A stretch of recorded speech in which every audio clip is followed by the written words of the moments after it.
رب اشرح لي صدري ويسر لي أمري واحلل عقدة من لساني يفقه قولي أصلي صلاة تملأ الأرض والسماء على من له أعلى العلا متبوأ صلاة وتسليم وأزكى تحيتي على المصطفى المختار خير البرية أقيم مقاما لم يقم فيه مرسل وأمست له هجب الجلال توطأ صلاة وتسليم وأزكى تحيتي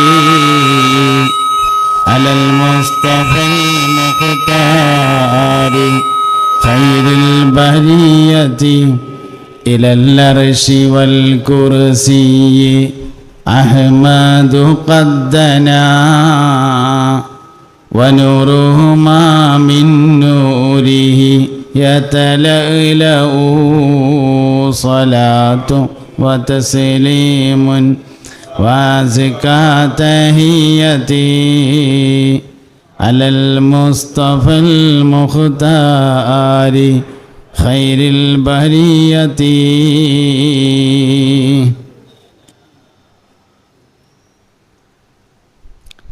ഈ ഫാന് അങ്ങോട്ട് തിരിച്ചേക്ക്, കസാല എടുക്കാൻ തിരിച്ചാളെ. റെഡി. മുഅ്മിനീങ്ങളെ, മുഹമ്മദ് നബി സല്ലല്ലാഹു അലൈഹി വസല്ലമ തങ്ങളുടെ ഹിജ്റയിലേക്ക് ചേർക്കപ്പെട്ട വർഷം, മാസം, അതൊക്കെയാണ് കടന്നുപോയിക്കൊണ്ടിരിക്കുന്നത്. ഹിജ്റ വർഷത്തിലെ 1-ാം മാസമാണ് മുഹറം. അങ്ങനെയാവുമ്പോൾ ഹിജ്റ നടന്നത് മുഹറം 1-നാകേണ്ടതാണ്. പക്ഷെ അങ്ങനെയല്ല. ഹിജ്റ നടന്നത് റബീഉൽ അവ്വൽ 12-നാണ്. മുസ്തഫായ നബി സല്ലല്ലാഹു അലൈഹി വസല്ലമ തങ്ങൾ ജനിച്ചത് റബീഉൽ അവ്വൽ 12-ന് തിങ്കളാഴ്ചയാണ്. മക്കയിൽ നിന്ന് മദീനയിലേക്ക് ഹിജ്റ പോയതും റബീഉൽ അവ്വൽ 12-ന് തിങ്കളാഴ്ചയാണ്. മുസ്തഫായ നബി സല്ലല്ലാഹു അലൈഹി വസല്ലമ വഫാത്തായതും റബീഉൽ അവ്വൽ 12-ന് തിങ്കളാഴ്ചയാണ്. ചരിത്രമാണ്. ചരിത്രമാവുമ്പോഴുള്ള നേരിയ അഭിപ്രായ വ്യത്യാസങ്ങളൊക്കെ ഉണ്ടാവും എന്നേ ഉള്ളൂ. എന്തായാലും മുഹറം 1-നല്ല. പിന്നെ എങ്ങനെയാണ് മുഹറം ഹിജ്റയിലെ 1-ാം മാസമായത്? മുഹറം, സഫർ, റബീഉൽ അവ്വൽ, റബീഉൽ ആഖിർ തുടങ്ങി 12 മാസങ്ങൾ അറബിയിൽ എണ്ണി വരുന്ന ഒരു രീതി നേരത്തെ ഉണ്ട്. കൊല്ലം കണക്കാക്കുന്ന രീതിയിലാണ് വ്യത്യാസം ഉണ്ടായിരുന്നത്. ആദം നബി അലൈഹിസ്സലാം വന്നതിന് ശേഷം ആദം നബി ഭൂമിയിൽ വന്നതിൻ്റെ 1-ാം കൊല്ലം, ആദം നബി അലൈഹിസ്സലാം ഭൂമിയിൽ വന്നതിൻ്റെ 2-ാം കൊല്ലം, ആദം നബി വന്നതിൻ്റെ 3-ാം കൊല്ലം, അങ്ങനെയാണ് ആൾക്കാർ പറഞ്ഞിരുന്നത്. നൂഹ് നബി വന്നപ്പോൾ നൂഹ് നബിയുടെ 1-ാം കൊല്ലം, നൂഹ് നബിയുടെ 2-ാം കൊല്ലം, നൂഹ് നബി അലൈഹി സ്വലാമിൻ്റെ 950-ാം കൊല്ലം. പിന്നെ വെള്ളപ്പൊക്കം ഉണ്ടായപ്പോൾ അതാക്കി. തൂഫാൻ വർഷം 1, തൂഫാൻ 2-ാം വർഷം, തൂഫാൻ 3-ാം വർഷം, അങ്ങനെ ആക്കി. ഈസ നബി അലൈഹി സ്വലാം വന്നപ്പോൾ ഈസ നബി അലൈഹി സ്വലാമിൻ്റെ ജന്മവർഷം 1-ാം കൊല്ലം, 2-ാം കൊല്ലം, അങ്ങനെ ആക്കി. അങ്ങനെ പ്രധാനപ്പെട്ട എന്തെങ്കിലും സംഭവങ്ങളൊക്കെ ഉണ്ടായാൽ അതിലേക്ക് ചേർത്ത് കൊല്ലം കണക്കാക്കും. നബി സല്ലല്ലാഹു അലൈഹി വസല്ലമ തങ്ങൾ വരുന്നതിൻ്റെ തൊട്ട് മുമ്പുണ്ടായ പ്രധാനപ്പെട്ട സംഭവം ആനക്കലഹമാണ്. അബ്രഹത്ത് രാജാവ് ആനപ്പടയുമായി കഅബ പൊളിക്കാൻ വേണ്ടി വന്നതായിരുന്നു. അന്ന് മുതൽ ആനക്കലഹ 1-ാം വർഷം ആമുൽ ഫീൽ എന്നാണ് അതിന് അറബിയിൽ പറയാം. ആമുൽ ഫീൽ 1-ാം കൊല്ലം, ആമുൽ ഫീൽ 2-ാം കൊല്ലം, ആമുൽ ഫീൽ 3-ാം കൊല്ലം, അങ്ങനെയാണ് എണ്ണിപ്പോരൽ പതിവുണ്ടായിരുന്നത്. നബി സല്ലല്ലാഹു അലൈഹി വസല്ലമ തങ്ങളുടെ ജനനത്തിലേക്ക് ചേർത്തുകൊണ്ട് നബി ജനിച്ചതിൻ്റെ 1-ാം കൊല്ലം, നബി സല്ലല്ലാഹു അലൈഹി വസല്ലമ ജനിച്ചതിൻ്റെ 2-ാം കൊല്ലം, അങ്ങനെ പറയൽ പതിവുണ്ടായിരുന്നു. നബി സല്ലല്ലാഹു അലൈഹി വസല്ലമ വഫാത്തായപ്പോൾ നബി തങ്ങളുടെ വഫാത്തിൻ്റെ 1-ാം കൊല്ലം, നബി തങ്ങളുടെ വഫാത്തിൻ്റെ 2-ാം കൊല്ലം, അങ്ങനെ എണ്ണിത്തുടങ്ങി. സിദ്ദീഖ് റളിയല്ലാഹു അൻഹുവിൻ്റെ കാലഘട്ടത്തിലും അങ്ങനെ തന്നെയാണ്. ഉമർ റളിയല്ലാഹു അൻഹുവിൻ്റെ കാലഘട്ടമായപ്പോൾ ലോകത്തിൻ്റെ വിവിധ ഭാഗങ്ങളിലേക്ക് കത്തിടപാടുകൾ ധാരാളമായി നടന്നു. കിസ്രയിലേക്കും കൈസറിലേക്കും ഫലസ്തീനിലേക്കുമൊക്കെ കത്തിടപാട് ധാരാളം നടന്നപ്പോൾ ഈ കത്ത് എഴുതുമ്പോൾ ഒരു ഡേറ്റ് എഴുതണം. അത് ഓരോ കത്തിനും ചിലത് ഈസാ നബിൻ്റെ കൊല്ലം വെച്ച് എഴുതും, ചിലത് ആമുൽ ഫീൽ വെച്ച് എഴുതും, ചിലത് മീലാദുൻ നബി വെച്ച് എഴുതും. അപ്പോൾ ഒരു ഏകീകൃത സ്വഭാവമില്ലാത്തതിനാൽ അതിനൊരു ഏകീകൃത സ്വഭാവം കൊണ്ടുവരാൻ മഹാനായ സയ്യിദുന ഉമർ ബിനുൽ ഖത്താബ് റളിയല്ലാഹു അൻഹു തീരുമാനിച്ചു. അങ്ങനെ സ്വഹാബത്തിൽ നിന്ന് ജീവിച്ചിരിപ്പുള്ള ധാരാളം പ്രധാനികളെ വിളിച്ചു ചേർത്ത് അവരോട് ഈ വിഷയം ചർച്ച ചെയ്തു. നമുക്ക് ഒരു യൂണിഫോമിറ്റി, കൊല്ലം കണക്കാക്കുന്നതിനൊരു ഏകീകൃത രൂപം കൊണ്ടുവരാം. പലരും പല അഭിപ്രായങ്ങൾ പറഞ്ഞു. ആ അഭിപ്രായത്തിനൊടുവിൽ അവസാനം തീരുമാനത്തിലെത്തി ഹിജ്റയിലേക്ക് ചേർക്കാം. അങ്ങനെയാണ് കൊല്ലം ഹിജ്റയിലേക്ക് ചേർത്ത് വരൽ ആരംഭിച്ചത്. ഈ ഇംഗ്ലീഷ് മാസം എന്ന് പറയുന്നത് സൂര്യനെ അടിസ്ഥാനപ്പെടുത്തിയുള്ളതും അറബി മാസം എന്ന് പറയുന്നത് ചന്ദ്രൻ്റെ ചലനത്തെ അടിസ്ഥാനപ്പെടുത്തിയുള്ളതും മലയാള മാസം എന്ന് പറയുന്നത് നക്ഷത്രങ്ങളുടെ ചലനത്തെ അടിസ്ഥാനപ്പെടുത്തിയുള്ളതുമാണ്. സൂര്യൻ്റെ ചലനത്തെ അടിസ്ഥാനപ്പെടുത്തിയാകുമ്പോൾ സൂര്യൻ ഒരു ദിവസം 24 മണിക്കൂർ കൊണ്ട് ഭൂമിക്ക് ചുറ്റും അല്ലെങ്കിൽ ഭൂമി സൂര്യന് ചുറ്റും കറങ്ങുന്നു. 365 ദിവസം കൊണ്ടാണ് അത് ഒരു വട്ടം പൂർത്തിയാക്കുന്നത്. അതിനാൽ ഇംഗ്ലീഷ് മാസത്തിലെ ഒരു കൊല്ലം എന്ന് പറഞ്ഞാൽ 365 ദിവസം തന്നെ ഉണ്ടാവുക. ഒരു കാലത്തും ഒരു മാറ്റം ഉണ്ടാവില്ല. ഈ 4 ദിവസം അതിലുണ്ട്. 365 ദിവസം ഉണ്ടായതുകൊണ്ട് കുറേ കൊല്ലം കഴിയുമ്പോൾ ഒരു ഡേറ്റ് അങ്ങോട്ടിടും ഒരു ദിവസം. കാരണം 360 വെച്ചിട്ട് 65 വെച്ചിട്ടേ ഉണ്ടുള്ളൂ, കാലം എണ്ണാൻ കഴിയൂലല്ലോ. അപ്പോൾ കുറേ കൊല്ലം കഴിയുമ്പോൾ ഒരു ദിവസം കൂടിയാണ് കൂട്ടിയിടും. അങ്ങനെയാണ് ഇംഗ്ലീഷ് കണക്കാക്കി വരുന്നത്. അറബി മാസം ചന്ദ്രൻ ഉദിക്കുന്നതിനനുസരിച്ചല്ല, ഉദിപ്പ് കാണുന്നതിനനുസരിച്ചാണ് കണക്കാക്കി പോരുന്നത്. അങ്ങനെ ഉദിപ്പ് കാണുന്നതിനനുസരിച്ച് കണക്കാക്കാനുള്ള കാരണം ഹദീസിൽ നിങ്ങൾ ചന്ദ്രനെ കണ്ടാൽ നോമ്പ് നോൽക്കുക എന്നാണ്, ചന്ദ്രനെ കണ്ടാൽ പെരുന്നാൾ നടത്തുക എന്നാണ്. അതേസമയത്ത് നിസ്കാരത്തിൻ്റെ സമയം ആയാൽ എന്നാണ്, അല്ലാതെ കണ്ടാൽ എന്നല്ല. ഇതാണ് വ്യത്യാസം. അപ്പോൾ അതുകൊണ്ട് മലയാള മാസങ്ങളാണെങ്കിൽ അത് നക്ഷത്രങ്ങളെ അടിസ്ഥാനപ്പെടുത്തിയാണ് കണക്കാക്കുന്നത്. 12 നക്ഷത്ര കൂട്ടങ്ങളുണ്ട്. ആ നക്ഷത്രങ്ങൾ കണക്കാക്കി അതിന് പേരിട്ട കാലഘട്ടത്തിൽ നോക്കിയപ്പോൾ കണ്ട രൂപം വെച്ചുകൊണ്ടാണ് ആ പേരുകൾ ഇട്ടു പോന്നിട്ടുള്ളത്. ഇന്ന് ആ നക്ഷത്രത്തിന് ആ രൂപം ഇക്കൊള്ളണമെന്നൊന്നുമില്ല. പേര് അതിട്ട കാലത്ത് അന്നിങ്ങനെ നോക്കിയപ്പോൾ ചിലത് മാനിൻ്റെ മാതിരിയായിരുന്നു, അപ്പം മാനിൻ്റെ പേരിട്ടു. ചിലതിങ്ങനെ നോക്കിയപ്പോൾ ഒരു ഭാര്യയും ഭർത്താവും നിൽക്കണ മാതിരി തോന്നിയപ്പോൾ മിഥുനെന്ന് പേരിട്ടു. അങ്ങനെ അന്ന് പേരിട്ടത് അങ്ങനെയാണ്. ഇന്ന് നോക്കിയാൽ അങ്ങനെ ആയിക്കോളണമെന്നൊന്നുമില്ല. അങ്ങനെ ആണെന്ന് വിചാരിച്ച് നോക്കിയാൽ ചിലപ്പോൾ അങ്ങനെ കാണും ചെയ്യും, അത്രേ അതിൻ്റെ കാര്യമുള്ളൂ.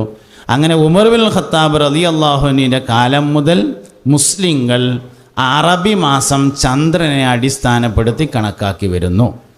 ഇതിലുള്ള കാര്യം എന്താ വെച്ചാൽ മാസം കണക്കാക്കുന്നത് പഠിപ്പിക്കലല്ല എൻ്റെ ഉദ്ദേശം. ഹിജ്റനെ പറ്റി 2 വർത്താനം പറയലാണ് ഉദ്ദേശം. അതാണ്, അത് പറയാനുള്ള തുടക്കമാണ് ഇപ്പോൾ ഈ പറഞ്ഞു വെക്കുന്നത്.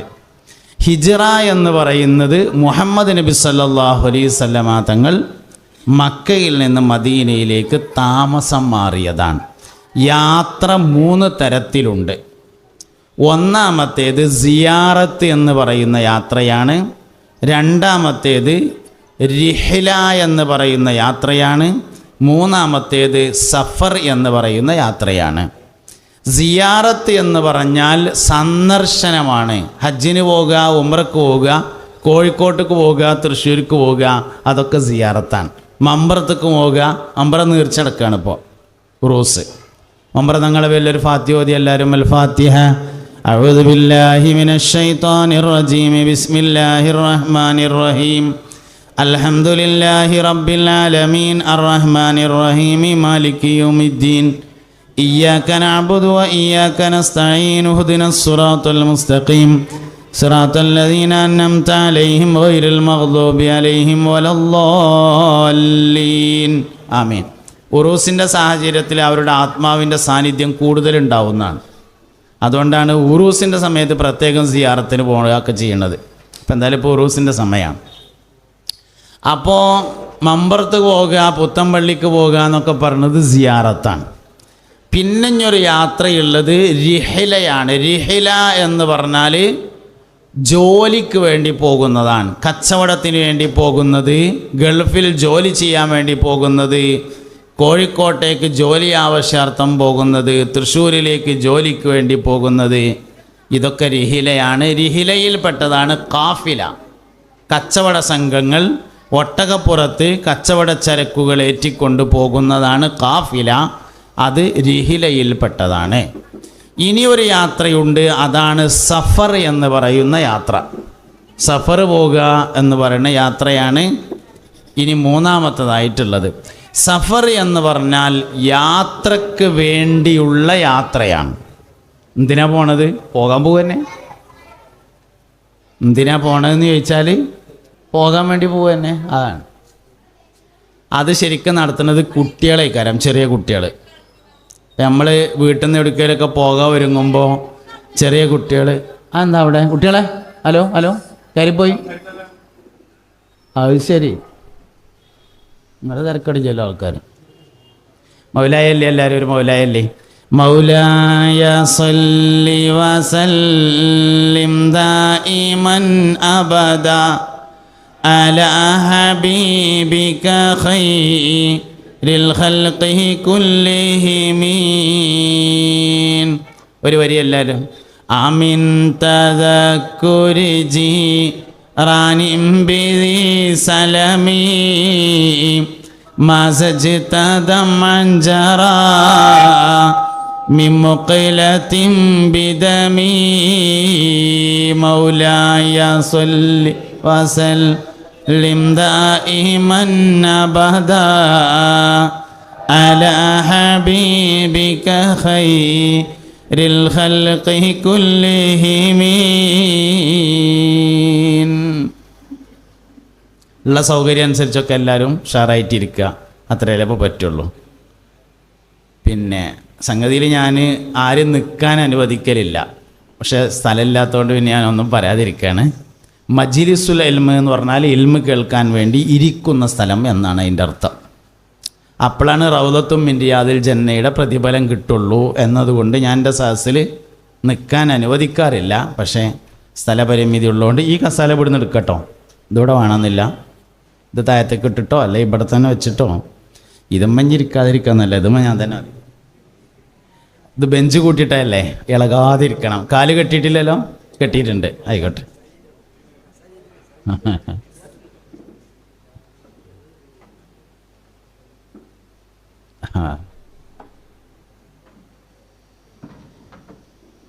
ഇത് ഇളകാൻ പറ്റില്ല അങ്ങനെ. നിങ്ങളങ്ങനെയൊക്കെ പറയും. അനുഭവമാണ് ഏറ്റവും വലിയ പാഠം. വീണതിനല്ല കുഴപ്പം, നാളെ സാരി പൈസ വീണമാതിരി എന്ന് പറയും, അതാണ് വലിയ പ്രശ്നം. അതാ വീണ അവിടെ നിന്ന് നീച്ചാൽ മതി, അതാണ് കുഴപ്പം. ആയിക്കോട്ടെ ഇൻഷാ അല്ലാഹ്. അപ്പോൾ ഒരു മൗലായും കൂടി. മൗലായ സല്ലി വസല്ലിം ദായിമൻ അബദാ അലാ ഹബീബിക ഖൈറിൽ ഖൽഖി കുല്ലിഹിം.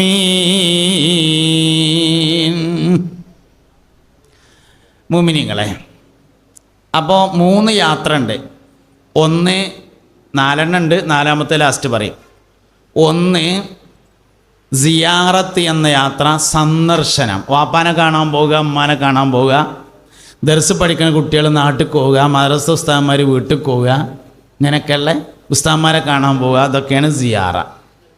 റിഹ്ല എന്ന് പറഞ്ഞാൽ വരുമാനം ഉണ്ടാക്കാൻ വേണ്ടി പോവുക, ഗൾഫിക്ക് പോവുക, ജോലിക്ക് പോവുക, കച്ചവടത്തിന് പോവുക, അതൊക്കെയാണ് റിഹില. കാഫില എന്ന് പറയുന്നത് റിഹിലയിൽപ്പെട്ടതാണ്. കച്ചവടത്തിന് വേണ്ടി ചരക്കുകളൊക്കെ ഒട്ടകപ്പുറത്ത് വെച്ച് പോകുന്നതാണ് കാഫില. മൂന്നാമത്തെ യാത്രയാണ് സഫർ എന്ന യാത്ര. യാത്രക്ക് വേണ്ടിയുള്ള യാത്രയാണ് സഫർ. എന്തിനാ പോണതെന്ന് ചോദിച്ചാൽ പോകാൻ തന്നെ, അതാണ്. അതിൻ്റെ ഉദാഹരണം കുട്ടികളാണ്. നമ്മൾ എവിടേക്കെങ്കിലുമൊക്കെ വീട്ടിൽ നിന്ന് ഇറങ്ങുമ്പോൾ ചെറിയ കുട്ടികൾ വീട്ടിലുണ്ടെങ്കിൽ ഞാനും ഉണ്ട് അറിയും. എവിടേക്കാലും മടിയിലുണ്ട്, അതാണ്. നമ്മൾ പോണതിനൊരു ലക്ഷ്യം ഉണ്ടാവും, കുട്ടികൾക്ക് അത് ഉണ്ടാവില്ല, എവിടേക്കാലും കുഴപ്പമില്ല, ഞാനും ഉണ്ട് എന്നുള്ളതാണ്. ഇതാണ് യാത്രക്ക് വേണ്ടിയുള്ള യാത്ര എന്ന് പറയുന്നത്. ഇതധികവും കുട്ടികളാണ് നടത്തുക എന്നുള്ളതാണ്. ഇതാണ് നിങ്ങൾ യാത്ര ചെയ്യുക എന്ന് പറഞ്ഞ ആയത്തിലുള്ളത്, ഹദീസിലുള്ളത്. നിങ്ങൾ യാത്ര ചെയ്ത് ആരോഗ്യമുള്ളവരായി തീരുക എന്ന ഹദീസിലുണ്ട്. സാഫിറു തസിഹു, നിങ്ങൾ യാത്ര ചെയ്ത് ആരോഗ്യമുള്ളവരാവുക. അത് ഈ യാത്രയാണ്. ഏത് യാത്ര? ലക്ഷ്യമില്ലാത്ത യാത്രയാണ്. അതാണ് ഈസ നബി അലൈഹി ഇസ്ലാമിൻ്റെ യാത്ര. അതാണ് മഹാനായ സയ്യിദുനാ ഖിളിർ നബി അലൈഹി ഇസ്ലാമിൻ്റെ യാത്ര. അതാണ് ഗൗസുൽ ആദം സുൽത്താൻ മുഹിയുദ്ദീൻ അബ്ദുൽ ഖാദിറിൽ ജിലാനി ഖദ്ദസല്ലാഹു സിർറഹുൽ അസീസ് മഹാനവറുകളുടെ യാത്ര. ഗൗസുൽ ആദം ഇറാഖിലേക്ക് പോയതല്ല, പോയി അവസാനം ഇറാഖ് കണ്ട് എത്തിയതാണ്. അതാണ് യാത്ര. ബഹുമാനപ്പെട്ട ബിലാൽ റളിയല്ലാഹു അൻഹു മുസ്തഫായ നബി സല്ലല്ലാഹു അലൈഹി വസല്ലമ തങ്ങൾ വഫാത്തായപ്പോൾ യാത്ര ചെയ്തു. യാത്ര ചെയ്ത് അങ്ങനെ മഹാനവറുകൾ ഒരു സ്ഥലത്ത് കണ്ട് എത്തിച്ചേർന്നു. അവിടേക്ക് പോയതല്ല, പോയിട്ട് അവിടേക്ക് എത്തിയതാണ്. ഇങ്ങനെ കുട്ടികളാണ് യാത്ര അധികവും നടത്തുക എന്നുള്ളതാണ്. കുട്ടികളുടെ ആരോഗ്യത്തിൻ്റെ രഹസ്യവും അത് തന്നെയായിരുന്നു എന്നാണ്. ഇവിടെ നമ്മൾ ഈ വെളിയങ്കോട് പറഞ്ഞ സ്ഥലത്ത് ഒരു അൽവിയാക്ക എന്ന് പറഞ്ഞിട്ട് ആളുണ്ടായിരുന്നു ഇത്ര പണ്ട് പഴയ കാലത്ത്. അപ്പോൾ മൂപ്പർക്ക് ഒരു പിരി ലൂസ് ഉണ്ട് എന്നാണ് എല്ലാവരും പറയുക. മൂപ്പര അഭിപ്രായത്തിൽ മൂപ്പർക്ക് കുഴപ്പമൊന്നുമില്ല, നമ്മക്കാണ് ഒരു പിരി ലൂസ് ഉള്ളത് എന്നാണ്. എന്തായാലും മൂപ്പരിങ്ങനെ പോകും, യാത്ര പോകും. അപ്പോൾ എവിടേക്കെങ്കിലൊക്കെ പോകാൻ ഒരുങ്ങുമ്പോൾ എന്നാൽ അൽവിയാക്കാഞ്ഞ് വരിക എന്ന് ചോദിച്ചാൽ പറയും വരവില്ല പോക്കുള്ളൂ. വരവില്ല പോക്കുള്ളൂ. അങ്ങനെ പോയി കുറേ കഴിയുമ്പോൾ വെളിയങ്കോട്ടേക്കും പോകും, അപ്പം ഇങ്ങോട്ട് തന്നെ എത്തുന്നു അത്രയും. അതാണ് സഫർ എന്ന് പറയുന്ന സാധനം. പോകാൻ വേണ്ടി പോകുക. മൂന്നെണ്ണായി. ഇനി ഒന്ന് ബാക്കിയുണ്ട്, അതിൻ്റെ പേരാണ് ഹിജറ. ഈ മൂന്നും അല്ലാത്തതാണ് ഹിജറ എന്ന് പറഞ്ഞ സാധനം. വരുമാനത്തിനല്ല, ആരോഗ്യം ഉണ്ടാവാനുമല്ല, സന്ദർശനത്തിനുമല്ല, മൂന്നും അല്ലാത്ത യാത്ര. അതാണ് ഹിജറ. ജന്മനാടുപേക്ഷിച്ച് മറ്റൊരു നാട്ടിലേക്ക് താമസം മാറുന്നതാണ് ഹിജറ. എന്നാൽ ഹിജറ 2 തരത്തിലുണ്ട്. ഇന്ന് നമ്മൾ കുറ്റിപ്പുറത്ത് പെര വിറ്റിങ്ങാണ്ട് ചങ്ങരംകുളത്തേക്ക് താമസം മാറിയാൽ ഹിജറയാവില്ല. എന്തുകൊണ്ട്? ഹിജറ മക്കം ഫത്ഹോടുകൂടെ അവസാനിച്ചിട്ടുണ്ട് എന്നതാണ് കാരണം. മക്കം ഫത്ഹിന് മുമ്പ് പോയതാണ് ഹിജറ എന്ന് പറയുന്നത്. സഹാബത്ത് അബിസീനിയയിലേക്ക് യാത്ര ചെയ്തു. ഹിജറയാണ്. 2 പ്രാവശ്യം അബിസീനിയയിലേക്ക് പോയി. ആദ്യം ഒരു തവണ പോയി. നല്ല രാജാവായിരുന്നു അവിടെ ഉണ്ടായിരുന്നത്. ആ രാജാവ് അവർക്ക് എല്ലാ സൗകര്യങ്ങളും ചെയ്തു കൊടുത്തു. അവരവിടെ സുഖമായി താമസിച്ചു. ആയിടെ ഉമർ ബിനുൽ ഖത്താബ് റളിയല്ലാഹു അൻഹു ഇസ്ലാമിലേക്ക് വന്നു. ആളുകൾക്ക് ധൈര്യം കിട്ടി. ഉമർ ഖത്താബ് റളിയല്ലാഹു അൻഹു വന്നിട്ട് ആദ്യമായി കഅബയിലേക്ക് തക്ബീർ ജാഥ നടത്തി.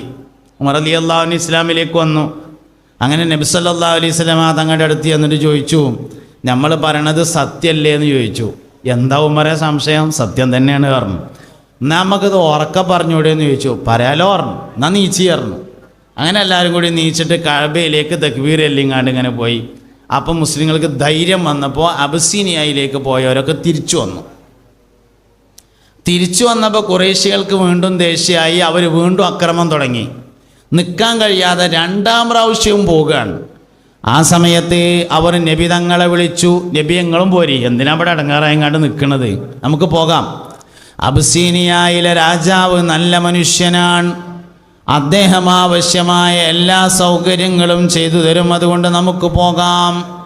നബി തങ്ങൾ പറഞ്ഞു, ഇതൊന്നും അങ്ങനെ സ്വന്തം ഇഷ്ടത്തിന് ചെയ്യണതല്ല, ഓർഡർ വന്നാലേ പോകാൻ പറ്റുള്ളൂ എന്ന് പറഞ്ഞു. നിങ്ങൾ പൊയ്ക്കോളി, സുഖമായിട്ട് താമസിച്ചോളി എന്ന് പറഞ്ഞു. ഓർഡർ വന്നില്ല. ഓർഡർ പിന്നെ കുറേ കാലം കഴിഞ്ഞിട്ടാണ് വന്നത്. പക്ഷേ വന്നത് മദീനയിലേക്കായിരുന്നു.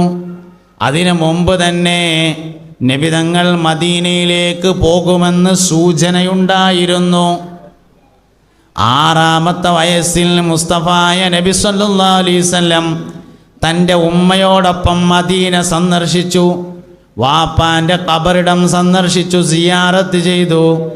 ഉമ്മയായ ആമിന ബീവി റളിയല്ലാഹു അൻഹയും അബ്ദുള്ള എന്നവരിൽ നിന്ന് അനന്തരമായി കിട്ടിയ ഒരടിമ സ്ത്രീയുമുണ്ടായിരുന്നു. ഉമ്മു ഐമൻ എന്നായിരുന്നു ആ അടിമ സ്ത്രീയുടെ പേര്. രണ്ടുപേരും 18 വയസ്സുള്ള സ്ത്രീകളായിരുന്നു. അങ്ങനെ ഈ രണ്ടാളും 6 വയസ്സുള്ള നബി സല്ലല്ലാഹു അലൈഹി വസല്ലമയും അവരായിരുന്നു മദീനയിലേക്ക് യാത്ര ചെയ്തത്. അന്ന് മദീനയിൽ ചെന്ന സമയത്ത് മദീനയിലുണ്ടായിരുന്ന പൂർവകാല വേദങ്ങൾ പഠിച്ച പണ്ഡിതന്മാർ വന്ന് ഉമ്മു ഐമനോട് പറഞ്ഞു, ഉമ്മു ഐമനെ, ഇത് അവസാനത്തെ പ്രവാചകനാണ്, ഇദ്ദേഹം മദീനയിലേക്ക് ഹിജറ വരാനുള്ള ആളാണ്, അങ്ങനെ പൂർവകാല വേദങ്ങളിൽ പറഞ്ഞിട്ടുണ്ട് എന്ന് പറഞ്ഞു. അതുകൊണ്ട് നബി തങ്ങൾ മദീനത്തേക്കാണ് പോകുക എന്നുള്ളത് കുറേ ആൾക്കാർക്ക് അറിയാമായിരുന്നു. അതുകൊണ്ട് തന്നെ അബ്സീനിയയിലേക്ക് പോയ ആളുകളിൽ പലരും നേരത്തെ തന്നെ മദീനയിലേക്ക് പോയി. നബി തങ്ങൾ മദീനയിലെത്തുന്നതിന് മുമ്പ് തന്നെ മദീനയിൽ ജുമുഅ ആരംഭിച്ചിട്ടുണ്ടായിരുന്നു. സഹാബത്ത് കുറേ അവിടെ എത്തിയിരുന്നു. നബി സല്ലല്ലാഹു അലൈഹി വസല്ലം സിദ്ദീഖുൽ അക്ബർ റളിയല്ലാഹു അൻഹുവിൻ്റെ കൂടെ മദീനയിലേക്ക് ഹിജറ പോയി. അതിനുശേഷം സ്വഹാബത്ത് അബ്സീനിയയിൽ നിന്ന് നേരിട്ട് വന്നവരുണ്ട്, മക്കത്ത് വന്നിട്ട് പിന്നെ വന്നവരുണ്ട്, അബ്സീനിയയിലേക്ക് തീരെ പോകാതെ നേരിട്ട് പോകുന്ന ആൾക്കാരുണ്ട്. മക്കയിൽ നിന്ന് നേരിട്ട് പോകുന്ന ആളുകളിൽ പ്രധാനിയായിരുന്നു ബഹുമാനപ്പെട്ട സയ്യിദുനാ സുഹൈബ് ബിനു സിനാൻ റളിയല്ലാഹു അൻഹു.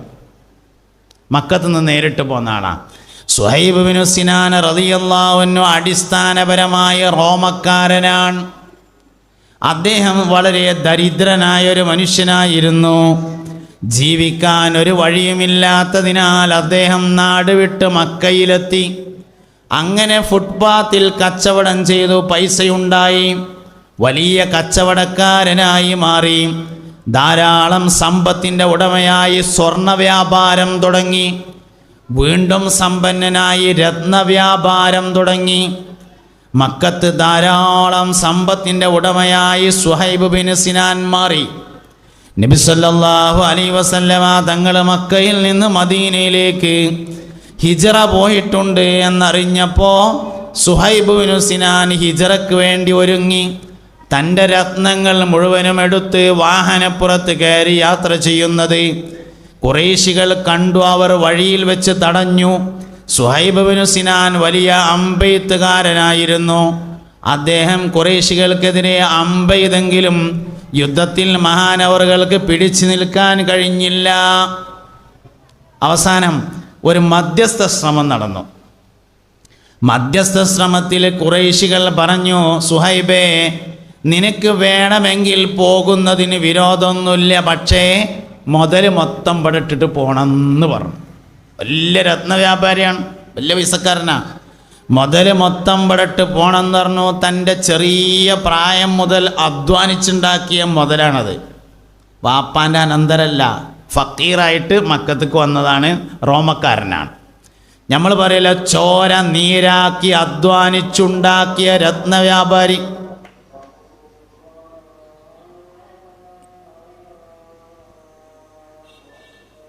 അല്ലാഹു അക്ബർ, അല്ലാഹു അക്ബർ.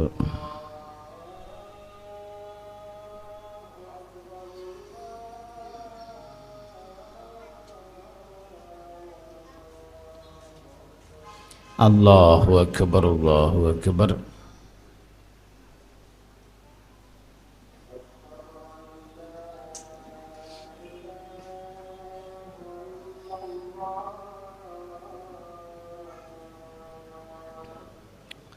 അഷ്ഹദു അല്ലാ ഇലാഹ ഇല്ലല്ലാഹ്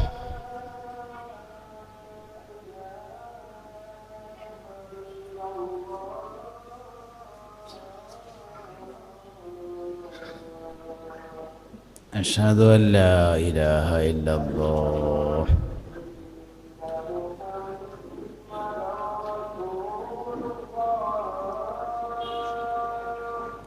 അഷ്ഹദു അന്ന മുഹമ്മദർ റസൂലുള്ളാഹ്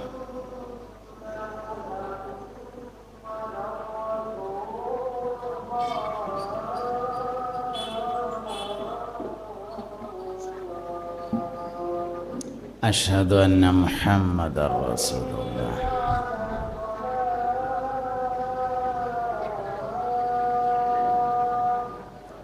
ലാ ഹൗല വലാ ഖുവത ഇല്ലാ ബില്ലാഹിൽ അലിയ്യിൽ അസീം.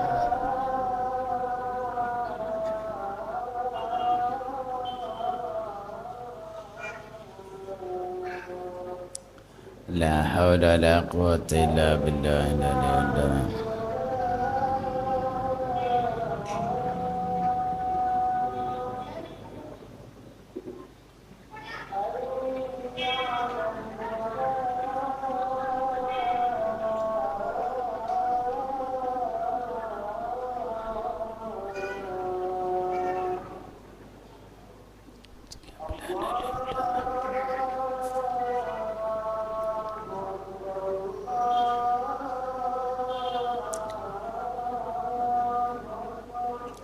അല്ലാഹു അക്ബർ അല്ലാഹു അക്ബർ.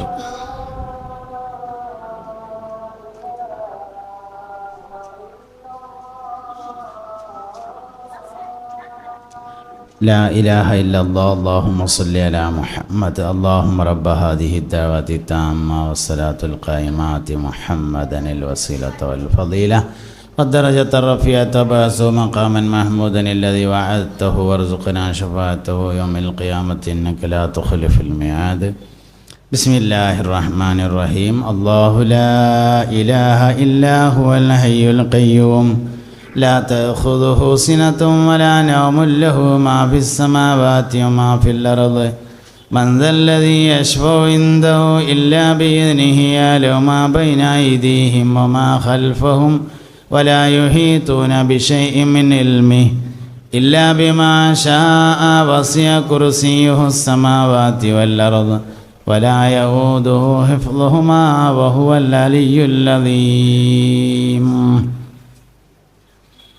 അങ്ങനെ സുഹൈബ് ബിൻ സിനാൻ റളിയല്ലാഹു അൻഹു ഹിജ്റയ്ക്ക് വേണ്ടി ഒരുങ്ങിയപ്പോൾ ഖുറൈശികൾ പ്രശ്നം ഉണ്ടാക്കി. കുറേ ആൾക്കാർ പോയിട്ടുണ്ട്, അത്ര പ്രശ്നമല്ല. കാരണം സുഹൈബ് പോയാൽ പൈസ മൊത്തം പോകും, മൂപ്പരത്താണ് പൈസ.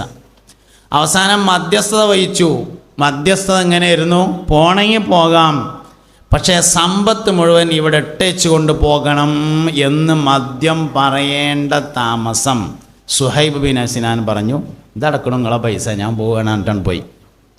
സുഹൈബ് റളിയല്ലാഹു അൻഹു ഹിജ്റ വരുന്നുണ്ടെന്നറിഞ്ഞ് നബി സല്ലല്ലാഹു അലൈഹി വസല്ലമ അദ്ദേഹത്തെ സ്വീകരിക്കാൻ മദീനത്തെ പള്ളിയിൽ സ്വഹാബത്തിനെയും കൂട്ടി കാത്തിരുന്നു. സുഹൈബ് റളിയല്ലാഹു അൻഹു വന്നപ്പോൾ നബി തങ്ങൾ എഴുന്നേറ്റ് നിന്ന് അണഞ്ഞുകൂട്ടി പിടിച്ചുകൊണ്ട് പറഞ്ഞു,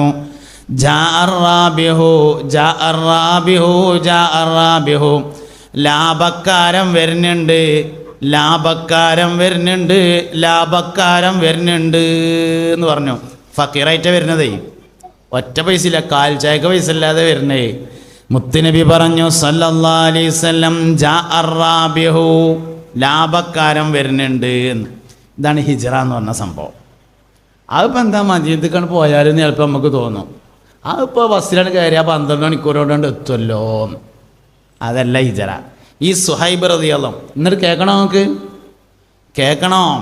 സുഹൈബ് റളിയല്ലാഹു അൻഹു വന്നപ്പോൾ നബി തങ്ങൾ പറഞ്ഞു, സുഹൈബിൻ്റെ കാര്യത്തിൽ ഇന്നലെ രാത്രി ജിബ്രീൽ അലൈഹിസ്സലാം വന്നിരുന്നു.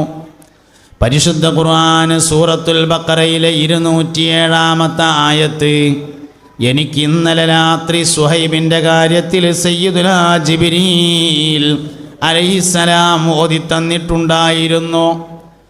ബഹുമാനപ്പെട്ട മുത്തുനബിയുടെ കാലം കഴിഞ്ഞു, സിദ്ദീഖുൽ അക്ബർ റളിയല്ലാഹു അൻഹുവിൻ്റെ കാലം കഴിഞ്ഞു, ഉമർ ഇബ്നുൽ ഖത്താബ് റളിയല്ലാഹു അൻഹുവിൻ്റെ കാലം വന്നു. ഉമർ റളിയല്ലാഹു അൻഹു ഒരു മജൂസിയായ മനുഷ്യൻ്റെ കുത്തേറ്റുകൊണ്ട് മരണപ്പെട്ടു. നിസ്കരിക്കുമ്പോൾ ഉമർ റളിയല്ലാഹുവിനെ കുത്തിക്കൊല്ലാണല്ലോ, കുത്തി. ഉമർ റളിയല്ലാഹുവിന് കുത്തേറ്റ് വീണ് കിടന്നു. സയ്യിദുനാ ഉമർ ഇബ്നുൽ ഖത്താബ് റളിയല്ലാഹു അൻഹു വഫാത്തായപ്പോൾ ആരാണ് ഉമർ ഖത്താബിൻ്റെ മയ്യത്ത് നിസ്കരിക്കുക എന്ന ചർച്ച നടന്നു. സഹാബത്ത് ഒന്നടങ്കം പറഞ്ഞു, മയ്യത്ത് നിസ്കരിക്കാൻ ഇന്ന് ജീവിച്ചിരിപ്പുള്ളവരിൽ ഏറ്റവും യോഗ്യനായത് സുഹൈബ് ബിനു സിനാനാണ്. ഉമർ റളിയല്ലാഹുവിൻ്റെ മയ്യത്ത് നിസ്കാരത്തിന് നേതൃത്വം കൊടുത്തത് ഈ സുഹൈബ് ബിനു സിനാനാണ്. ഉമർ റളിയല്ലാഹുവിൻ്റെ പുന്നാര മകനായ അബ്ദുല്ലാഹി ഇബ്നു ഉമർ റളിയല്ലാഹു അൻഹു ജീവിച്ചിരിപ്പുണ്ട്. അവകാശം മക്കൾക്ക് തന്നെ അണിച്ചിട്ട് പോലെ നിസ്കരിച്ചോളം നിർബന്ധമൊന്നുമില്ല. കഴിഞ്ഞ വെള്ളിയാഴ്ച പ്രസംഗിച്ചപ്പോൾ ഞാൻ പറയണ്ടായി, അവകാശം മക്കൾക്കാണ് എന്ന് എഴുതിയിട്ട് രണ്ടാമത്തെ തക്ബീർ ഇട്ടിട്ട് ഇങ്ങനെ ഇനിയിപ്പോൾ എന്താ കാട്ടുന്ന അന്തം വിട്ട് നിൽക്കേണ്ട ആവശ്യമില്ല. ആ പള്ളിക്കത്തെ മുലയിൽ ഏൽപ്പിച്ചാൽ മതി, കുഴപ്പമൊന്നുമില്ല. അത് അവകാശം മക്കൾക്ക് തന്നെയാണ്, അതിൽ തർക്കമൊന്നുമില്ല. അത് കരുതിയിട്ട് ഇടങ്ങേറാവൊന്നും വേണ്ടല്ലോ സംഗതി. ഉമർ റളിയല്ലാഹു അൻഹു വഫാത്തായപ്പോൾ അബ്ദുല്ലാഹി ഇബ്നു ഉമർ ഹയാത്തിലുണ്ട്. ആരാ അബ്ദുല്ലാഹി ഇബ്നു ഉമർ? മുത്തബിഉസ്സുന്ന എന്ന പേരിൽ അറിയപ്പെട്ട ആളാണ് സയ്യിദുനാ അബ്ദുല്ലാഹി ഇബ്നു ഉമർ റളിയല്ലാഹു അൻഹു. നബി സല്ലല്ലാഹു അലൈഹി വസല്ലമ തങ്ങളോടുള്ള ഇത്തിബായിൽ ചരിത്രത്തിൽ ഏറ്റവും അറിയപ്പെട്ട മനുഷ്യൻ അതാണ് സയ്യിദുനാ അബ്ദുല്ലാഹി ഇബ്നു ഉമർ റളിയല്ലാഹു അൻഹു. ആ അബ്ദുല്ലാഹി ഇബ്നു ഉമർ ജീവിച്ചിരിക്കെ ഉമർ ഇബ്നുൽ ഖത്താബ് റളിയല്ലാഹു അൻഹുവിൻ്റെ ജനാസ സംസ്കാരത്തിന് നേതൃത്വം കൊടുത്തത് സുഹൈബ് ബിനു സിനാനാണ്. മഹാനവറുകൾ മുഹാജിറാണ്. ഈ ഹിജ്റ നൽകുന്ന ഒരു സന്ദേശമുണ്ട്. അൽ മുഹാജിറു മൻ സാറക്കൽ ഹാജർ. ഹബീബുനാ റസൂലുള്ളാഹി സ്വല്ലല്ലാഹു അലൈഹി വസല്ലം പറഞ്ഞു, മുഹാജിർ എന്നാൽ ഹാജറിനെ പോലെ ആയവനാകുന്നു. ഹാജർ എന്ന് പറഞ്ഞാൽ ഇസ്മായിൽ അലൈഹിസ്സലാമിൻ്റെ ഭാര്യയായ സയ്യിദത്തുനാ ഹാജറ റളിയല്ലാഹു അൻഹ. ഹാജർ എന്നാണ് ഒറിജിനൽ പേര്. നമ്മൾ പിന്നെ എല്ലാ സാധനവും ഒന്ന് മലയാളമാക്കിയിട്ടാണ് പറയുക. അപ്പം ഹാജറ എന്നായതാണ്. ഒറിജിനൽ ഹാജർ എന്നാണ്. ഹാജറ എന്ന് പറയുന്നതിന് കുഴപ്പമൊന്നുമില്ല. നമ്മളങ്ങനെ എല്ലാ സംഗതിയും ഒന്ന് ലേശം ഒരു മലയാളമാക്കിയിട്ട് തന്നെ പറയുള്ളൂ. എന്തായാലും ഹാജറ ബീവി റളിയല്ലാഹു അൻഹ മുസ്തഫായ സയ്യിദുനാ ഇബ്രാഹിം നബി അലൈഹിസ്സലാമിൻ്റെ സഹധർമ്മിണിയാണ്. ഹാജറ ബീവിയെ പോലെ ആയവനാണ് മുഹാജിർ എന്ന് മുത്തുനബി സല്ലല്ലാഹു അലൈഹി വസല്ലം. എന്താണ് ഹാജറ ബീവി? അതാണ് നോക്കണ്ടേ. ഹാജറ ഹിജ്റ എന്നില്ല. ഹിജ്റ മക്കം ഫത്തഹിന് ശേഷം ഹിജ്റ ഇല്ല. പക്ഷേ ഹാജറിനെ പോലെ ആകൽ ഇന്നുണ്ട്. നിങ്ങൾക്ക് മനസ്സിലാകേണ്ടപ്പോൾ ഞാൻ ഈ പറയണേ, ഹിജ്റ മക്കം ഫത്തഹിന് ശേഷം ഇല്ല. പക്ഷെ മുഹാജിറിനെ പോലെ ആകൽ ഇന്നുണ്ട്. അതെങ്ങനെ ആകുക? അൽ മുഹാജിറു മൻ സാറക്കൽ ഹാജർ. ഹാജറിനെ പോലെ ആയവനാണ് മുഹാജിർ. എന്താണ് ഈ ഹാജറിനെ പോലെ ആവുക?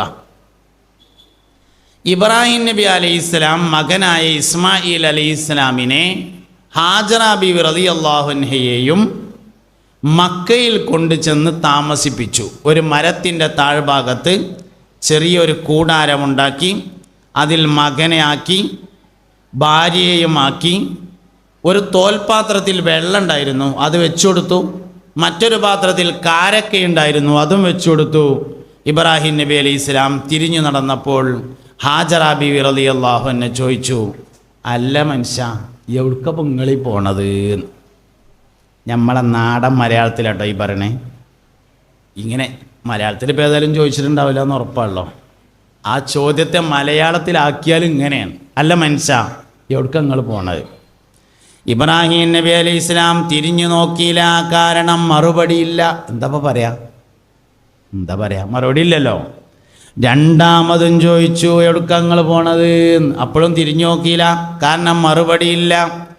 മൂന്നാമത് ചോദിച്ചപ്പോൾ ഒരു ക്ലൂ കൊടുത്തു ചോദിച്ചു, മറുപടിയിലേക്കുള്ളൊരു ക്ലൂ. അങ്ങനെ ഉണ്ടല്ലോ, ഈ കുട്ടികൾ പരീക്ഷ എഴുതുമ്പോൾ ചോദ്യം വായിക്കാൻ കിട്ടിയാലും ഉസ്താദ് എന്താന്ന് ചോദിക്കും. അതെന്താ വെച്ചാൽ ഒരു ക്ലൂ കിട്ടാനാണ്. അങ്ങനെ ചോദിച്ചു. അങ്ങനെ ശരിക്കും പരീക്ഷൻ്റെ നിയമത്തിൽ ചോദ്യപേപ്പർ വായിച്ചു കൊടുക്കലില്ല എന്നാണ്. ഒരു പരീക്ഷയ്ക്കും എന്തില്ല, ചോദ്യപേപ്പർ വായിച്ചു കൊടുക്കൽ. അപ്പോൾ അതുകൊണ്ട് ചോദ്യപേപ്പർ വായിക്കാൻ കിട്ടായിട്ടല്ല കുട്ടികൾ ചോദിക്കുന്നത്, പിന്നെ ക്ലൂ എന്തെങ്കിലും ഒരു ക്ലൂ കിട്ടുക വെച്ചിട്ടാണ്. അപ്പോൾ ഹാജറ ബീവി റളിയല്ലാഹു അൻഹ മൂന്നാമത് ചോദിച്ചപ്പോൾ ക്ലൂ കൊടുത്തു. എങ്ങനെ കൊടുത്തത്? അല്ലാഹു അമറക ബിഹാദാ എന്നാണ് മൂന്നാമത് ചോദിച്ചത്. അല്ല പറഞ്ഞിട്ടാണോ ഞങ്ങളവിടെ ആക്കണത്? അപ്പോൾ ക്ലൂ കിട്ടി. ഇബ്രാഹിം നബി അലൈഹി ഇസ്ലാം പറഞ്ഞു നാം, അതെ അല്ല പറഞ്ഞിട്ടാണ് എന്ന് പറഞ്ഞപ്പോൾ പറഞ്ഞു ഇതല്ല യുളയ്യുനല്ലാഹ്, എന്നാൽ അള്ളാഹു ഞങ്ങളെ വെറുതെയാക്കുകയില്ല എന്ന് പറഞ്ഞു. അങ്ങനെ ഇബ്രാഹിം നബി അലൈഹി ഇസ്ലാം പോയി. തോൽപാത്രത്തിലുണ്ടായിരുന്ന വെള്ളം തീർന്നു, പാത്രത്തിലുണ്ടായിരുന്ന കാരക്കയും തീർന്നു. കാരക്കയും വെള്ളവും തീർന്നതിനാൽ മുലയിലെ പാലും തീർന്നു. കുട്ടി കരയാൻ തുടങ്ങി. ഹാജറ ബീവി റളിയല്ലാഹു അൻഹ സഫായുടെയും മറുവയുടെയും ഇടയിൽ ഒരിറ്റ് വെള്ളം അന്വേഷിച്ചു കൊണ്ടിങ്ങനെ നടന്നു. സഫാ കുന്നിൻ മുകളിലേക്ക് ഒരാളുടെ ഉയരത്തിൽ കയറി തിരിഞ്ഞു നോക്കുമ്പോൾ കുട്ടിയുടെ അടുത്തേക്ക് ചെന്നായ ഓടി വരുന്നത് കണ്ടു. സഫയിൽ നിന്ന് ഇറങ്ങി വന്ന് ചെന്നായി ആട്ടി മറുവയിലേക്ക് പോയി. മറുവയിൽ ഒരാളുടെ ഉയരത്തിൽ കയറി തിരിഞ്ഞു നോക്കുമ്പോൾ കുട്ടിയുടെ അടുത്തേക്ക് വീണ്ടും ചെന്നായ വരുന്നു. ഇറങ്ങി വന്ന് ചെന്നായെ ഓടിച്ച് സഫയിലേക്ക് വീണ്ടും പോയി. നിങ്ങൾ ആലോചിച്ച് നോക്കി, ശരിക്കും എന്താ വേണ്ടത്? ആ കുട്ടീനെടുത്തുങ്ങാണ്ട് തോളിലിട്ടിട്ട് പോവുകയാണ് വേണ്ടത്? വെള്ളത്തിനാണ് പോണത്. വെള്ളത്തിന് പോകുമ്പോൾ ശരിക്കും എന്താ വേണ്ടത്? ഈ ചെന്നായ വരുന്നിടത്ത് കുട്ടിനാക്കിയാണ് പോകാൻ പാടില്ലല്ലോ. എന്താ നിങ്ങൾ മനസ്സിലാകാത്ത മാതിരി ഇരിക്കണേ? കുട്ടീനെടുത്താണ്ട് തോളിലിട്ട്, ഇസ്മായിൽ ഏറ്റിയ ബന്ധാത്തൊന്നല്ലല്ലോ, തോളിലിട്ടുങ്ങാണ്ട് പോവുക വേണ്ടത്. പക്ഷേ എടുക്കണില്ല, അവിടെ വെച്ചു. എന്നിട്ട് വെള്ളം എന്തുകൊണ്ട് ഞങ്ങളെ ഇവിടെയാക്കാൻ അള്ളാഹു പറഞ്ഞിരുന്നോ എന്നത് ചോദിച്ചിരുന്നു. അതാണ് കാരണം. അപ്പോൾ അതേ എന്ന് മറുപടി ഉണ്ടായിരുന്നു. അതുകൊണ്ടാണ് എടുക്കാത്തത്. അതുകൊണ്ട് എടുത്തില്ല. സഫയിലേക്ക് പോയി, മറുവയിലേക്ക് പോയി, സഫയിലേക്ക് പോയി, മറുവയിലേക്ക് പോയി. 7 പ്രാവശ്യം പോയി. 7ാം പ്രാവശ്യം കുട്ടി കാലിട്ടടിച്ച ഭാഗത്ത് സയ്യിദുനാ ജിബ്രായീൽ അലൈഹിസ്സലാം വന്ന് തൻ്റെ ചിറക് കൊണ്ടെന്ന് അടയാളപ്പെടുത്തിയപ്പോൾ അതിൽ നിന്ന് വെള്ളം ഒട്ടിയൊഴുകാൻ തുടങ്ങി. സംസം വെള്ളം. നമ്മളെ നാട്ടിൽ നിന്ന് ഹജ്ജിന് പോയാൽ, ഉംറക്ക് പോയാൽ 5 ലിറ്റർ ഫ്രീ ആയിട്ട് കൊണ്ടുവരാം. പോരായിട്ട് ലഗേജിൻ്റെ ഉള്ളിൽ തുണി ചുറ്റി വെച്ചിട്ട് വേറെയും കൊണ്ടുവരും. അതിൻ്റെ പിന്നിലുള്ളത് ഒരു ഉമ്മയും ഒരു കുട്ടിയുമാണ്. ഈ സംസമിൻ്റെ ബാക്കിലുള്ളത് ഒരു ഉമ്മയും ഒരു കുട്ടിയാണ്. എന്താണ് ആ അമ്മാൻ്റെയും കുട്ടീൻ്റെയും പ്രത്യേകത എന്ന് പരിശോധിച്ചാൽ ഇന്ന് എനിക്ക് നിശ്ചയിക്കപ്പെട്ട വിഷയം വളരെ കൃത്യമായിട്ടാണ് മനസ്സിലാവും. അതാണ് ഈ വെള്ളത്തിൻ്റെ മാഉ സംസമിൻ ലിമാ ശുരിബ ലഹു ഹബീബുനാ റസൂലുള്ളാഹി. സംസം വെള്ളം എന്തിനെല്ലാം കുടിച്ചോ അതിനെല്ലാം പറ്റുമെന്ന് മുഹമ്മദ് നബി സല്ലല്ലാഹു അലൈഹി വസല്ലം പറഞ്ഞു. എന്തിനു കുടിച്ചോ അതിനൊക്കെ പറ്റുന്നതാണ്. മാഉ സംസമിൻ ലിമാ ശുരിബ ലഹു. ദണ്ണം മാറാൻ മാത്രമല്ല, പെരപ്പണി തീരാനും പറ്റും സംസം കുടിച്ചാൽ. കാരണം അങ്ങനെയുള്ള ഹദീസിലുള്ളത് മാഉ സംസമിൻ ലിമാ ശുരിബ ലഹു. സംസം വെള്ളം എന്തിനു കുടിച്ചോ അതിന് പറ്റും. പെരപ്പണി തീരാൻ സംസം കുടിച്ചാൽ മതി, കടം വീടാൻ സംസം കുടിച്ചാൽ മതി, കച്ചവടത്തിൽ ബർക്കത്തുണ്ടാവാൻ സംസം കുടിച്ചാൽ മതി, ജോലി ശരിയാവാൻ സംസം കുടിച്ചാൽ മതി, തള്ളാമ്പരലിൻ്റെ നഖം പോയതിന് സംസം കുടിച്ചാൽ മതി, ക്യാൻസർ മാറാനും സംസം കുടിച്ചാൽ മതി. അങ്ങനെയാണ് ഹദീസ്. അതിൻ്റെ ബാക്കിൽ ഒരു ഉമ്മയും ഒരു കുട്ടിയും ഒരു വാപ്പി ഉണ്ട് കേട്ടോ. അതിലേക്ക് ഞാൻ വരാം. ഒരു വാപ്പി ഉണ്ട്, അതിക്ക് വരുന്നുണ്ട്. അതിന് മുമ്പ് ഒരു ഉമ്മ ഒരു കുട്ടിയാണ്. എന്താണ് ആ ഉമ്മയുടെയും കുട്ടിയുടെയും പ്രത്യേകത? ഒരു ഉമ്മ തൻ്റെ കുട്ടിയെ അള്ളാഹുവിന് അർപ്പിച്ചു. ഇവിടെ വെക്കാൻ വേണ്ടി അള്ളാഹ് പറഞ്ഞിട്ടുണ്ട്. എൻ്റെ കുട്ടിനെ ഇവിടെ വെക്കാൻ അള്ളാഹു പറഞ്ഞിട്ടുണ്ട്, അതുകൊണ്ട് അവിടെ വെച്ചു. ഒരു ഉമ്മ തൻ്റെ കുട്ടിക്ക് വേണ്ടി ഒരു തുള്ളി വെള്ളം ആഗ്രഹിച്ചതാണ് സെക്കൻഡിൽ 6000 ലിറ്റർ പമ്പ് ചെയ്യുന്ന സംസം കിണർ. ഈ കഴിഞ്ഞ ഹജ്ജിനല്ല, ഇതിൻ്റെ മുമ്പത്തെ ഹജ്ജ് സീസണിൽ പത്രത്തിൽ വന്നിരുന്നു സംസമിനെ കുറിച്ച്. ഒരു സെക്കൻഡിൽ 6000 ലിറ്ററാണ്. 1.5 HP മോട്ടർ വെച്ചാൽ നമ്മളെ കിണർ പറ്റും. നമ്മളെ കിണർ 1.5 HP മോട്ടർ വെച്ചാൽ പറ്റും. 6000 ലിറ്റർ ഒരു സെക്കൻഡിൽ പമ്പ് ചെയ്യുന്നതാണ് സംസം കിണർ. ഒരു ഉമ്മ തൻ്റെ കുട്ടിക്ക് വേണ്ടി ഒരു തുള്ളി വെള്ളം ആഗ്രഹിച്ചതാണ് അതിൻ്റെ പിന്നിലെ രഹസ്യം. ചരിത്രം പരിശോധിച്ചാൽ ഉമ്മമാരുടെ ആഗ്രഹമാണ് കുട്ടികൾ എന്ന് പറയുന്നത്. ചരിത്രമൊക്കെ പരിശോധിച്ചു. സയ്യിദുനാ മുഹമ്മദ് ബിൻ ഇസ്മായിൽ ബുഖാരി റളിയല്ലാഹു അൻഹു ജന്മനാ കണ്ണ് കാണാത്തയാളായിരുന്നു. ഇമാം ബുഖാരി ജന്മനാ കണ്ണ് കാണാത്ത ആളാണ്. ഉമ്മ ദുആ ചെയ്ത് കണ്ണിന് കാഴ്ച തിരിച്ചു കിട്ടിയിട്ട് 4000 ഉസ്താദുമാരെ നേരിൽ കണ്ട് ഇൽമ പഠിച്ചു. മഹാനായ സയ്യിദുനാ മുഹമ്മദ് ബിൻ ഇസ്മായിൽ ബുഖാരി ഖദ്ദസല്ലാഹു സിർറഹുൽ അസീസ് മഹാനവർകൾ 4000 ഉസ്താദുമാർ കേട്ടോ. നമുക്ക് 4 ഉസ്താദുമാർ മര്യാദക്ക് ഉണ്ടാവില്ല. 4000 പോയിട്ട് 4 നേരങ്ങത്തിലില്ല. ഉള്ളവരൊക്കെ ഓർമ്മയുണ്ടാവില്ല. അങ്ങനെയാണ്, ഓർമ്മ ഉണ്ടാവില്ല. നാളെ ഞാൻ ചോദിച്ചു എൻ്റെ 1ാം ക്ലാസ്സിലെ ഉസ്താദ് ആരെയെന്ന് ചോദിച്ചാൽ പറഞ്ഞു അത് ഈ പാലത്തിൻ്റെ അപ്പുറത്ത് വന്നിരുന്ന ആളായിരുന്നു പറഞ്ഞു. പാലത്തിൻ്റെ അപ്പുറത്തുനിന്ന് ഏതെല്ലാം മനുഷ്യൻ, ഈ പാലമല്ല കേട്ടോ, ആ ചോദിച്ചു കൊടുത്ത പാലം, പാലത്തിൻ്റെ അപ്പുറത്തുനിന്ന് വന്നിരുന്ന ഒരാളാണ് പറഞ്ഞു. എന്ത് ചെയ്യാനപ്പം അങ്ങനെ. കണ്ണടച്ച ആളായിരുന്നു പറഞ്ഞു വേറൊരാൾ, താടിയുള്ള ഒരാളായിരുന്നു പറഞ്ഞു. താടി ഏതെല്ലാം മനുഷ്യന്മാർക്ക് ഉണ്ടാവും, അത്രയൊക്കെ മതിയോ സംഗതി. എന്തായാലും ഇമാം ബുഖാരി റളിയല്ലാഹു അൻഹു 4000 ഗുരുനാഥന്മാർ അവരടുത്തൊക്കെ പോയിട്ട് ഇൽമ പഠിച്ചു. ഉമ്മാൻ്റെ ദുആയാണ് ശരിക്ക്. ബഹുമാനപ്പെട്ട സയ്യിദുനാ ഇമാമുനാ ശാഫഈ റളിയല്ലാഹു അൻഹുവിൻ്റെ വാപ്പ മുഹമ്മദ് ബിൻ ഇദ്രീസ് ശാഫഈ എന്നാണ് മഹാനവറുകളുടെ പേര്. വാപ്പാൻ്റെ പേര് ഇദ്രീസാണ്. ചെറുപ്പത്തിൽ മരണപ്പെട്ടിട്ടുണ്ടായിരുന്നു. ഇമാം ഷാഫഈ റളിയല്ലാഹു അൻഹുവിൻ്റെ പിന്നിലെ രഹസ്യം മഹാനവറുകളുടെ ഉമ്മയാണെന്ന് മഹാനവറുകൾ തന്നെ പറഞ്ഞിട്ടുണ്ട്. 7ാം വയസ്സിൽ ഖുർആൻ കാണാതെ പഠിച്ചു. 9ാമത്തെ വയസ്സിൽ ഇമാം മാലിക് റളിയല്ലാഹു അൻഹുവിൻ്റെ മുവത്ത എന്ന ഹദീസിൻ്റെ കിതാബ് കാണാതെ പഠിച്ചു. 11ാമത്തെ വയസ്സിൽ ദർസ് നടത്താനും ഫത്വ കൊടുക്കാനും തുടങ്ങി. 11ാമത്തെ വയസ്സ് പറഞ്ഞാൽ നമ്മളെ കുട്ടികൾ 6ാം ക്ലാസ്സിൽ മദ്രസയിലാണ് കേട്ടോ. അങ്ങനെ പറഞ്ഞാലേ മനസ്സിലാവുള്ളൂ. ആ സമയത്ത് ദർസ് നടത്താനും ഫത്വ കൊടുക്കാനും തുടങ്ങിയിട്ടുണ്ട്. മഹാനായ സയ്യിദുനാ ഇമാമുനാ ശാഫഈ റളിയല്ലാഹു അൻഹു മഹാനവറുകളോട് തൻ്റെ ശിഷ്യനായ ഇമാം മുസ്നി ഒരിക്കൽ ചോദിച്ചു, നിങ്ങളുടെ ബുദ്ധിയുടെ രഹസ്യം എന്താണെന്ന് ചോദിച്ചു. അതിൽ പറഞ്ഞു, എൻ്റെ ബുദ്ധിയുടെ രഹസ്യം എൻ്റെ ഉമ്മയാണ് പറഞ്ഞു. എൻ്റെ ബുദ്ധിയുടെ രഹസ്യം എൻ്റെ ഉമ്മയാണ് എന്ന് പറഞ്ഞു. അതെന്താന്ന് ചോദിച്ചോ പറഞ്ഞു, എൻ്റെ ഉമ്മ ഒരിക്കൽ പോലും എനിക്ക് വളു ചെയ്യാതെ മുല തന്നിട്ടുണ്ടായിരുന്നില്ല എന്നതാണ് എൻ്റെ ബുദ്ധിയുടെ രഹസ്യമെന്ന് സയ്യിദുനാ മുഹമ്മദ് ബിൻ ഇദ്രീസ് ശാഫഈ റളിയല്ലാഹു അൻഹു 7ാം വയസ്സിൽ ഖുർആൻ കാണാൻ പഠിച്ചു. 7ാം വയസ്സിൽ ഖുർആൻ കാണാൻ പഠിച്ച ഒരാളുണ്ട് കേട്ടോ. 7ാം വയസ്സിൽ ഖുർആൻ കാണാതെ പഠിച്ച ഒരാൾ ഇപ്പം അടുത്ത കാലത്ത് കഴിഞ്ഞു പോയി. കഴിഞ്ഞ മാസം ദുൽഹിജ്ജ 25-നായിരുന്നു ആ മനുഷ്യൻ്റെ ആണ്ട്. മഹാനായ പാങ്ങിൽ അഹമ്മദ് കുട്ടി മുസ്ലിയാർ സമസ്ത കേരള ജമിയത്തുൽ ഉലമക്ക് രൂപം നൽകിയ പാങ്ങിൽ അഹമ്മദ് കുട്ടി മുസ്ലിയാർ എന്ന് പറയുന്ന ആള് 7ാം വയസ്സിൽ ഖുർആൻ കാണാതെ പഠിച്ചു. മലയാളം, ഇംഗ്ലീഷ്, ഫാരിസി, ഉറുദു, അറബി, തമിഴ് 6 ഭാഷകൾ എഴുതാനും വായിക്കാനും സംസാരിക്കാനും കഴിയുന്ന ആളായിരുന്നു പാങ്ങിൽ അഹമ്മദ് കുട്ടി മുസ്ലിയാർ എന്ന് പറയുന്ന ആൾ. എത്ര വയസ്സ് വരെ ആകെ ജീവിച്ചെന്ന് നിങ്ങൾ?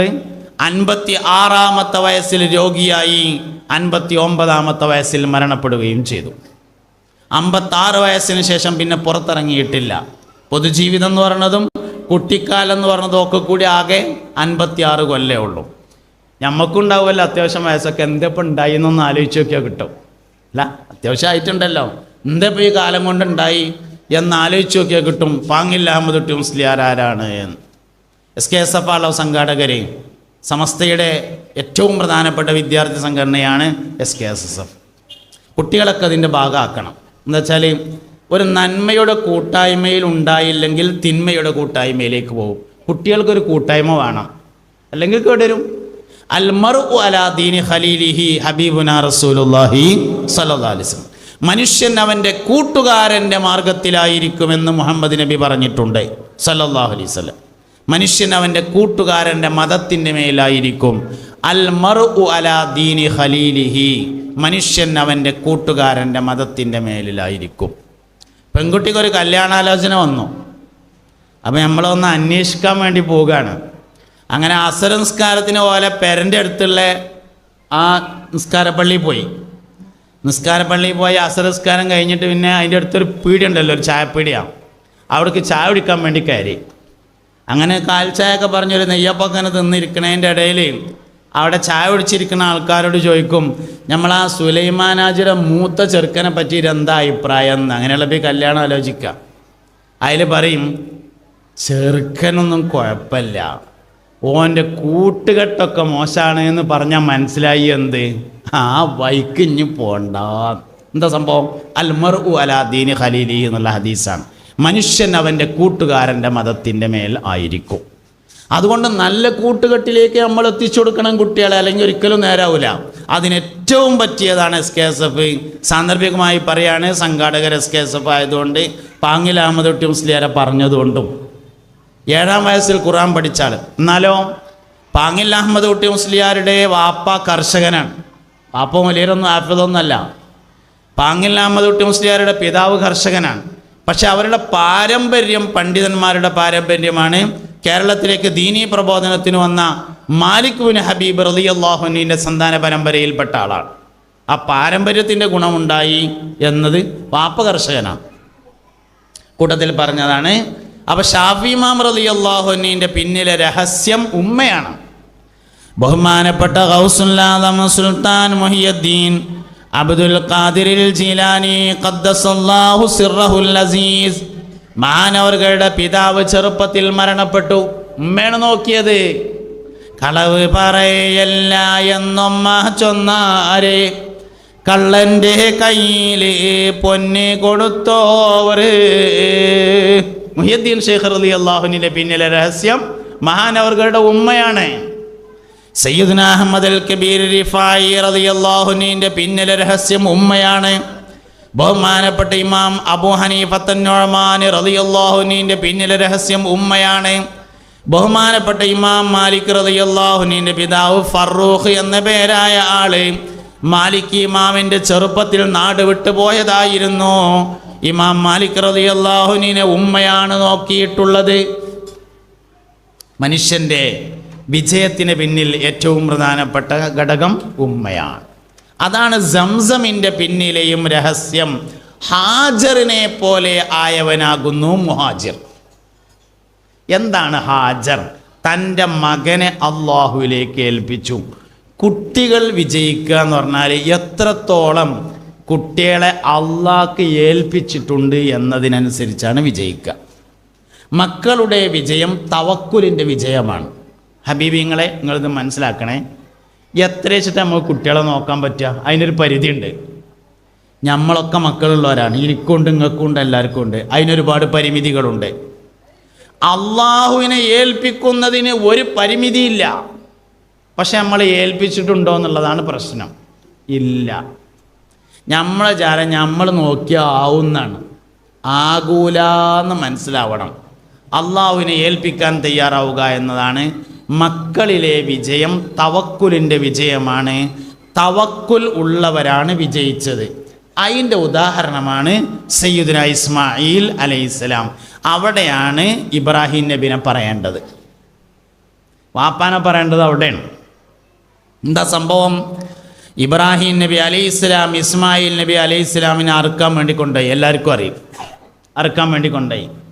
അങ്ങനെ ഒരു പാറക്കല്ലിൻ്റെ അടുത്തെത്തിയിട്ട് മുസ്തഫ നബി സല്ലല്ലാഹു അലൈഹി വസല്ലമ തങ്ങൾക്ക് ഇബ്നു ദബീഹൈൻ എന്നൊരു പേരുണ്ട്. 2 അറുക്കപ്പെട്ട ആളുടെ മകൻ എന്നാണ് അതിൻ്റെ അർത്ഥം. നബി തങ്ങൾക്ക് 99 പേരുകളുണ്ട് സല്ലല്ലാഹു അലൈഹി വസല്ലം. അതിൽപ്പെട്ട പ്രധാനപ്പെട്ട ഒരു പേരാണ് ഇബ്നു ദബീഹൈൻ, 2 അറുക്കപ്പെട്ട ആളുടെ മകൻ. അതിൽ ഒരാൾ ഇസ്മായിൽ നബിയാണ് അലൈഹിസ്സലാം. രണ്ടാമത്തെ ആളെ ഞാൻ പിന്നെ പറയാം. ബഹുമാനപ്പെട്ട സയ്യിദുനാ ഇസ്മായിൽ അലൈഹിസ്സലാമിനെ ഇബ്രാഹിം നബി അലൈഹിസ്സലാം കൊണ്ടുപോയിട്ടൊരു പാറക്കല്ലിൻ്റെ അടുത്തെത്തിയിട്ട് ഇങ്ങനെ കിടത്തിയിട്ട് മോനോട് പറയാണ്, യാ ബുനയ്യ ഇന്നി അറാ ഫിൽ മനാമി അന്നി അദ്ബൗക ഫൻദുർ മാദാ തറാ. കുഞ്ഞി മോനെ, നിന്നെ അറുക്കണമെന്ന് അള്ളാഹു എനിക്ക് സ്വപ്നത്തിൽ വഹി നൽകിയിട്ടുണ്ട്. എന്താണ് നിന്റെ അഭിപ്രായം മോനെ എന്ന് ചോദിച്ചു. അതിൽ പറഞ്ഞു, യാ അബതിഫ് അൽ മാ തുമർ. ഉപ്പ, നിങ്ങളോട് അള്ളാഹുവിൻ്റെ കൽപ്പന എന്താണോ അത് നിങ്ങൾ നിർവഹിക്കണം. സതജിദുനി ഇൻഷാ അല്ലാഹു മിനസ് സാബിരീൻ. ബക്കറ്റ് ഇരുവല്ലേ? കൊണ്ടറി ബക്കറ്റ് കൊണ്ടറി. എന്തായാലും ഇപ്പോൾ നടക്കുമല്ലോ ബക്കറ്റ് ഇവര്. എന്തായാലും നിങ്ങൾ കായ് കൊടുക്കും വേണ്ടി വരും. എന്നാൽ പിന്നെ അതായെന്തിനാണ് നടന്നോട്ടെ. എന്നാൽ പിന്നെ അയിമ ഷൂല ഉണ്ടല്ലോ. പൈസ എടുക്കുക, എല്ലാവരും കൈ പിടിക്കും. എല്ലാവരും ഉള്ളതിനനുസരിച്ച് പേഴ്സ് കയ്യടി, പോക്കറ്റ് കയ്യടി. ഞാൻ ഇടൂല, ഞാൻ അതൊന്നും വലിയരല്ലേ. നിങ്ങളിട്ടാ ഞാൻ ഇപ്പോൾ ഇട്ടാലും ഇപ്പോൾ അതൊരു കാട്ടിക്കൂട്ടല്ല, നിങ്ങൾക്ക് അറിയാലോ. വെറുതെ അത് വേണ്ട, നിങ്ങളിട്ടാ ഇടിക്കുക. എല്ലാവരും കയ്യെ പിടിക്കും. കൈ പിടിച്ചിട്ട് വേണം ബാക്കി ഏതറിയാൻ. എവിടെ ബക്കറ്റ്? റെഡി. വേണ്ട പിരിച്ചോളി. 2 യാനബിയല്ലോ, അപ്പോൾ അതിന് പിരിവ് ചെയ്യണം.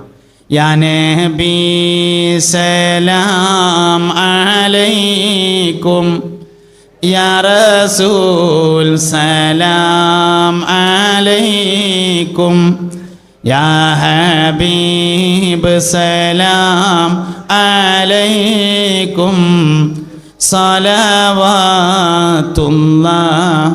അലൈക്കും, യാ നബി സലാം അലൈക്കും, യാ റസൂൽ സലാം അലൈക്കും, യാ ഹബീബ് സലാം അലൈക്കും, സലവാത്തുല്ലാഹ്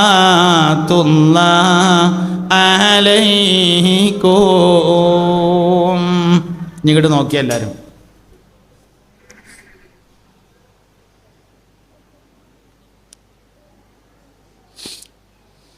ഇബ്രാഹിം നബി അലൈഹി ഇസ്ലാം ഇസ്മായിൽ നബി അലൈഹി ഇസ്ലാമിനെ അറുക്കാൻ വേണ്ടി കൊണ്ടുപോയി. അങ്ങനെ ഒരു പാറക്കല്ലിൻ്റെ അടുത്ത് എത്തിയിട്ട്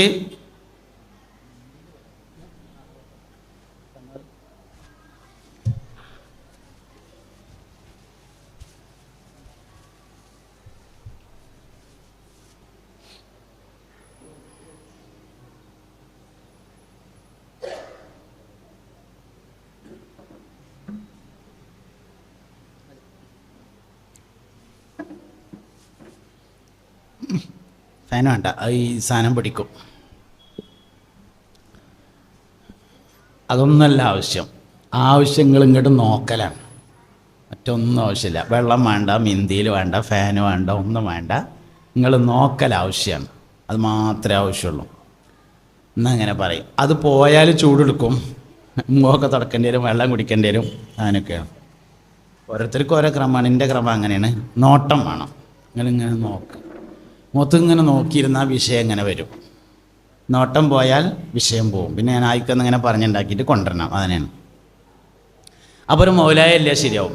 മൗലായ സല്ലി വസല്ലിം ദായിമൻ അബദാ അലാ ഹബീബിക ഖൈറിൽ ഖൽഖി കുല്ലിഹിം. അങ്ങനെ ഇസ്മായിൽ അലൈഹി ഇസ്ലാമിനെ ഇബ്രാഹിം നബി അലൈഹി ഇസ്ലാം അറക്കാൻ കൊണ്ടുപോയി. എന്നിട്ട് പറഞ്ഞു, യാ ബുനയ്യ ഇന്നി അറാ ഫിൽ മനാമി അന്നി അദ്ബൗക ഫൻദുർ മാദാ തറാ. കുഞ്ഞി മോനെ, നിന്നെ അറുക്കണമെന്ന് അള്ളാഹു സ്വപ്നത്തിൽ എനിക്ക് വഹി നൽകിയിട്ടുണ്ട്. എന്താണ് നിൻ്റെ അഭിപ്രായം എന്ന് ചോദിച്ചു. അതിൽ പറഞ്ഞു, യാ ബതിഫ് അൽ മാ തുമർ. ഉപ്പ, നിങ്ങളോട് എന്താണ് കൽപ്പന അത് നിങ്ങൾ നിർവഹിക്കണം. തീർച്ചയായും ഞാൻ ക്ഷമിച്ചു കൊള്ളാം എന്ന് പറഞ്ഞു. ഈ ചോദ്യവും ഈ ഉത്തരവും ഇസ്മായിൽ നബിക്ക് നേരത്തെ പഠിപ്പിച്ചതല്ല അലൈഹിസ്സലാം. നമ്മൾ ആലോചിക്കേണ്ടത്, ഈ ചോദ്യം നമ്മളെ കുട്ടിയോട് ചോദിച്ചാൽ എങ്ങനെ ഉണ്ടാവും എന്നാണ്. എന്നാൽ ഇസ്മായിൽ നബി അലൈഹി ഇസ്ലാമിനോട് ഉമ്മ നേരത്തെ പറഞ്ഞു കൊടുത്തിട്ടൊന്നുമില്ല. ബാപ്പ അറുക്കാൻ കൊണ്ടുപോയിട്ട് കാട്ടിലെത്തിയാലേ പിന്നെ അന്നെ അറുക്കണമെന്ന് അള്ളാഹ് എന്നോട് സ്വപ്നത്തിൽ പറഞ്ഞിട്ടുണ്ട് എന്ന് പറയുമ്പോൾ ഉമ്മാൻ്റെ കുട്ടി ഒന്നും വിചാരിക്കണ്ട, വാപ്പ നിങ്ങൾ അർത്തോളിന്ന് പറഞ്ഞോളി, ഒന്നും സംഭവിക്കൂലടാ, കുറച്ച് കഴിയുമ്പോത്തിന് ജിബിരിയിൽ സ്വർഗത്തു നിന്ന് ആടിനേറ്റ് വരും എന്നാരും പറഞ്ഞിട്ടില്ല, ഉമ്മ പറഞ്ഞതിട്ടില്ല. പിന്നെന്തേ ഇപ്പോൾ ഈ കുട്ടി ഇങ്ങനെ വാപ്പ ഇങ്ങനെ ചോദിച്ചപ്പോൾ കുട്ടി ഇങ്ങനെ പറഞ്ഞതിൻ്റെ കാരണം, വാപ്പാക്ക് വാപ്പാൻ്റെ ഗുണമുണ്ടായതിനാൽ മകന് മകൻ്റെ ഗുണമുണ്ടായതാണ്. അൽ വലതു സിർറു അബീഹി എന്നാണ്. മകൻ അല്ലെങ്കിൽ മകൾ വാപ്പാൻ്റെ സ്വകാര്യമാകുന്നു എന്നാണ്. വാപ്പാൻ്റെ രഹസ്യമാണ് മക്കളുടെ പരസ്യം.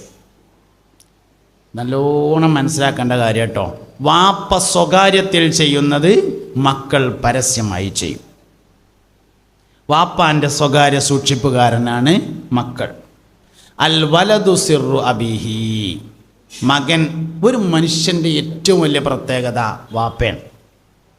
മുസ്തഫായ നബി സല്ലല്ലാഹു അലൈഹി വസല്ലം തങ്ങൾ പറഞ്ഞിട്ടുണ്ട്, അനഫീ മില്ലത്തി അബീ ഇബ്രാഹീം, ഞാൻ എൻ്റെ വാപ്പയായ ഇബ്രാഹീമിൻ്റെ മാർഗത്തിലാകുന്നു അലൈഹിസ്സലാം.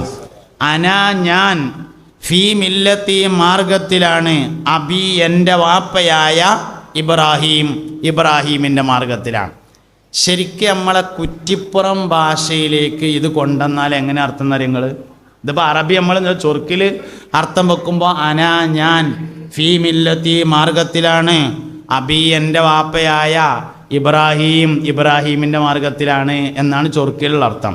കുറ്റിപ്പുറം ഭാഷയിൽ അതിൻ്റെ അർത്ഥം, എൻ്റെ വാപ്പ ആരാന്നറിയാൻ എനിക്ക് ഇബ്രാഹിമാണ്, ആലോചിച്ച് കഴിച്ചതുകൊണ്ടോ, അതാണ് ഇതിൻ്റെ മലയാളം. അതാണ് ശരിക്കും ഇതിൻ്റെ നമ്മളെ മലപ്പുറം മലയാളത്തേക്ക് ഈ സാധനം മാറ്റിയാൽ അങ്ങനെ വരിക. മര്യാദക്ക് ആലോചിച്ച് കഴിച്ചതുകൊണ്ടു എൻ്റെ വാപ്പ ഇബ്രാഹിം നബി ആകുന്നു. അതാണ് അനഫി മില്ലത്തി അബി ഇബ്രാഹിം. ഒരു മനുഷ്യൻ്റെ ഏറ്റവും വലിയ പ്രത്യേകത ഓൻ്റെ വാപ്പയാണ്. ഏതൊരാളെ പറ്റി നമ്മൾ അന്വേഷിക്കുമ്പോൾ ആദ്യം എന്താ ചോദിക്കുക? വാപ്പ ആരാന്ന് ചോദിക്കുക. ഏത് മനുഷ്യനെ കുറിച്ച് ചോദിക്കുമ്പോൾ ആദ്യം ചോദിക്കുന്നത് വാപ്പ ആരാന്നാണ്. ഇസ്മായിൽ അലൈഹിസ്സലാമിൻ്റെ സന്ദേശം എന്ന് പറഞ്ഞാൽ അതാണ്. വാപ്പാൻ്റെ ഗുണമാണ് മക്കളുടെ ഗുണം. മുസ്തഫായ നബി തങ്ങൾക്ക് ഇബ്നു ദബീഹൈന്, 2 അറുക്കപ്പെട്ട ആളുടെ മകൻ എന്ന് പേരുണ്ട്. രണ്ടാമത്തെ ആള് അബ്ദുൽ മുത്തലിബ് എന്ന് പറയുന്ന ആള് നബി തങ്ങളുടെ വല്ലിപ്പയാണ് അബ്ദുൽ മുത്തലിബ്. അബ്ദുൽ മുത്തലിബിന് മക്കളുണ്ടായിരുന്നില്ല. മക്കളില്ലാത്തതുകൊണ്ട് അദ്ദേഹം കുറേ കഅബത്തിൻ്റെ അടുത്ത് പോയിട്ട് ദോരന്നു. അങ്ങനെ ദോരന്ന് ഒരിക്കലും ഇനി കുട്ടികളുണ്ടാവില്ല എന്ന് തോന്നിയപ്പോൾ മൂപ്പര് വലിയൊരു നീർച്ച നടത്തി. എന്താ നീർച്ച? എനിക്ക് ഇനി കുട്ടികളുണ്ടാവുകയാണെങ്കിൽ ആ ഒരു കുട്ടിയെ ഞാൻ അള്ളാൻ്റെ മാർഗത്തിൽ അറക്കുമെന്ന് നീർച്ചയാക്കി. ജാഹിലിയ കാലത്താട്ടോ, ജാഹിലിയത്തിലാണ് അങ്ങനെ നീർച്ചയാക്കിയതിൻ്റെ ശേഷം 16 മക്കളുണ്ടായി. 16 16 വേറെ അഭിപ്രായത്തിൽ 13 മക്കളുണ്ടായി എന്നാണ്. എന്തായാലും 10ൻ്റെ മേലെ മക്കളുണ്ട്. ഒരു ദിവസം അബ്ദുൽ മുത്തലിബ് മക്കളെ വിളിച്ചിരുത്തിയിട്ട് പറഞ്ഞു, കുട്ടികളെ ബാപ്പാക്കൊരു നീർച്ച ഉണ്ട് പറഞ്ഞു. എന്താന്ന് ചോദിച്ചു. എനിക്ക് മക്കളില്ലാത്തൊരു കാലത്ത് എനിക്കൊരു കുട്ടി ഉണ്ടാകുകയാണെങ്കിൽ ആ കുട്ടിനെ ഞാൻ അള്ളാൻ്റെ മാർഗത്തിൽ അറുക്കണ്ട് എന്ന് നീർച്ചയാക്കിയിട്ടുണ്ട്, എന്താ കാട്ടുകയെന്ന് ചോദിച്ചു. 13 മക്കളും പറഞ്ഞു ഇന്നർത്തോളി. ഞങ്ങളർത്തോളി പറഞ്ഞു. 13 ആൾക്കാരും പറഞ്ഞു. അവസാനം ഇപ്പോൾ ആരെ അറക്കുക എന്നുള്ളതിലൊരു കൺഫ്യൂഷൻ ആയല്ലോ. 13 ആൾ, ഒരാൾ മാത്രമാണെങ്കിൽ എന്നാൽ അതാണ്ട് അവസാനം നറുക്കിടാൻ തീരുമാനിച്ചു. അങ്ങനെ നറുക്കിട്ടപ്പോൾ കിട്ടിയത് അബ്ദുള്ളാൻ്റെ നറുക്കാണ്. കൂട്ടത്തിൽ ഏറ്റവും സൗന്ദര്യമുള്ളതാണ് അബ്ദുള്ള. ചെറിയ മകനുമാണ്. നബി തങ്ങളുടെ വാപ്പയാണ് ഏറ്റവും ചെറിയ മകനാണ്. ബാക്കിയുള്ളതൊക്കെ മൂത്താപ്പാരാണെന്നാണ് സഹിയായ അഭിപ്രായം. അല്ലാത്തൊരു അഭിപ്രായം ഉണ്ട്, എന്നാലും ഭൂരിപക്ഷ ആളുകളും പറഞ്ഞ അഭിപ്രായം അബ്ദുള്ള ഏറ്റവും ചെറിയ മോനാണ്. ഏറ്റവും ചെറിയ മകൻ, അതായത് കൂട്ടത്തിൽ ഏറ്റവും സൗന്ദര്യമുള്ളവൻ്റെ നറുക്ക് കിട്ടി. പക്ഷെ അപ്പോൾ ബാക്കിയുള്ള മക്കൾ പറഞ്ഞു ഓനേതായാലും അറുക്കണ്ട, ഞങ്ങളെ വേറെ ആരെങ്കിലും ആയിക്കോട്ടെ പറഞ്ഞു. പക്ഷെ നറുക്ക് രണ്ടാമതിട്ടതും കിട്ടിയത് അബ്ദുള്ളാൻ്റെയാണ്. 3ാമത് നറുക്കിട്ടു, അതും കിട്ടിയത് അബ്ദുള്ളാൻ്റെയാണ്. ഇനി എന്ത് ചെയ്യുമെന്നറിയാതെ ഇങ്ങനെ വിഷമിച്ച് നിൽക്കുമ്പോൾ പൂർവകാല വേദങ്ങൾ പഠിച്ച ഒരു പുരോഹിതൻ്റെ അടുക്കൽ പോയി. അയാൾ ചോദിച്ചു, ഇങ്ങനൊരു നീർച്ച ഉണ്ട്, നീർച്ച നടപ്പിൽ വരുത്താൻ ഇങ്ങനൊരു സംഭവം ഉണ്ടായിട്ടുണ്ട്, എന്തപ്പോൾ കാട്ടുക എന്ന് ചോദിച്ചപ്പോൾ അയാൾ പറഞ്ഞു, അന്ന് ഈ അമ്പെടുക്കണ ഒരു രീതിയുണ്ട്. അമ്പെടുക്കുക എന്ന് പറഞ്ഞാൽ ഒരു പാത്രത്തിൽ കുറേ അമ്പുകളിടും, അതിൽ ഹൈറോ ഷെറോ എന്നൊക്കെ നോക്കാൻ വേണ്ടി നറുക്കെടുക്കുന്നതിന് പകരം ചെയ്യുന്ന ഒരു രീതിയാണ് അമ്പെടുക്കൽ. അന്നത്തെ ആവനാഴിയിൽ നിന്ന് അമ്പെടുക്കുക.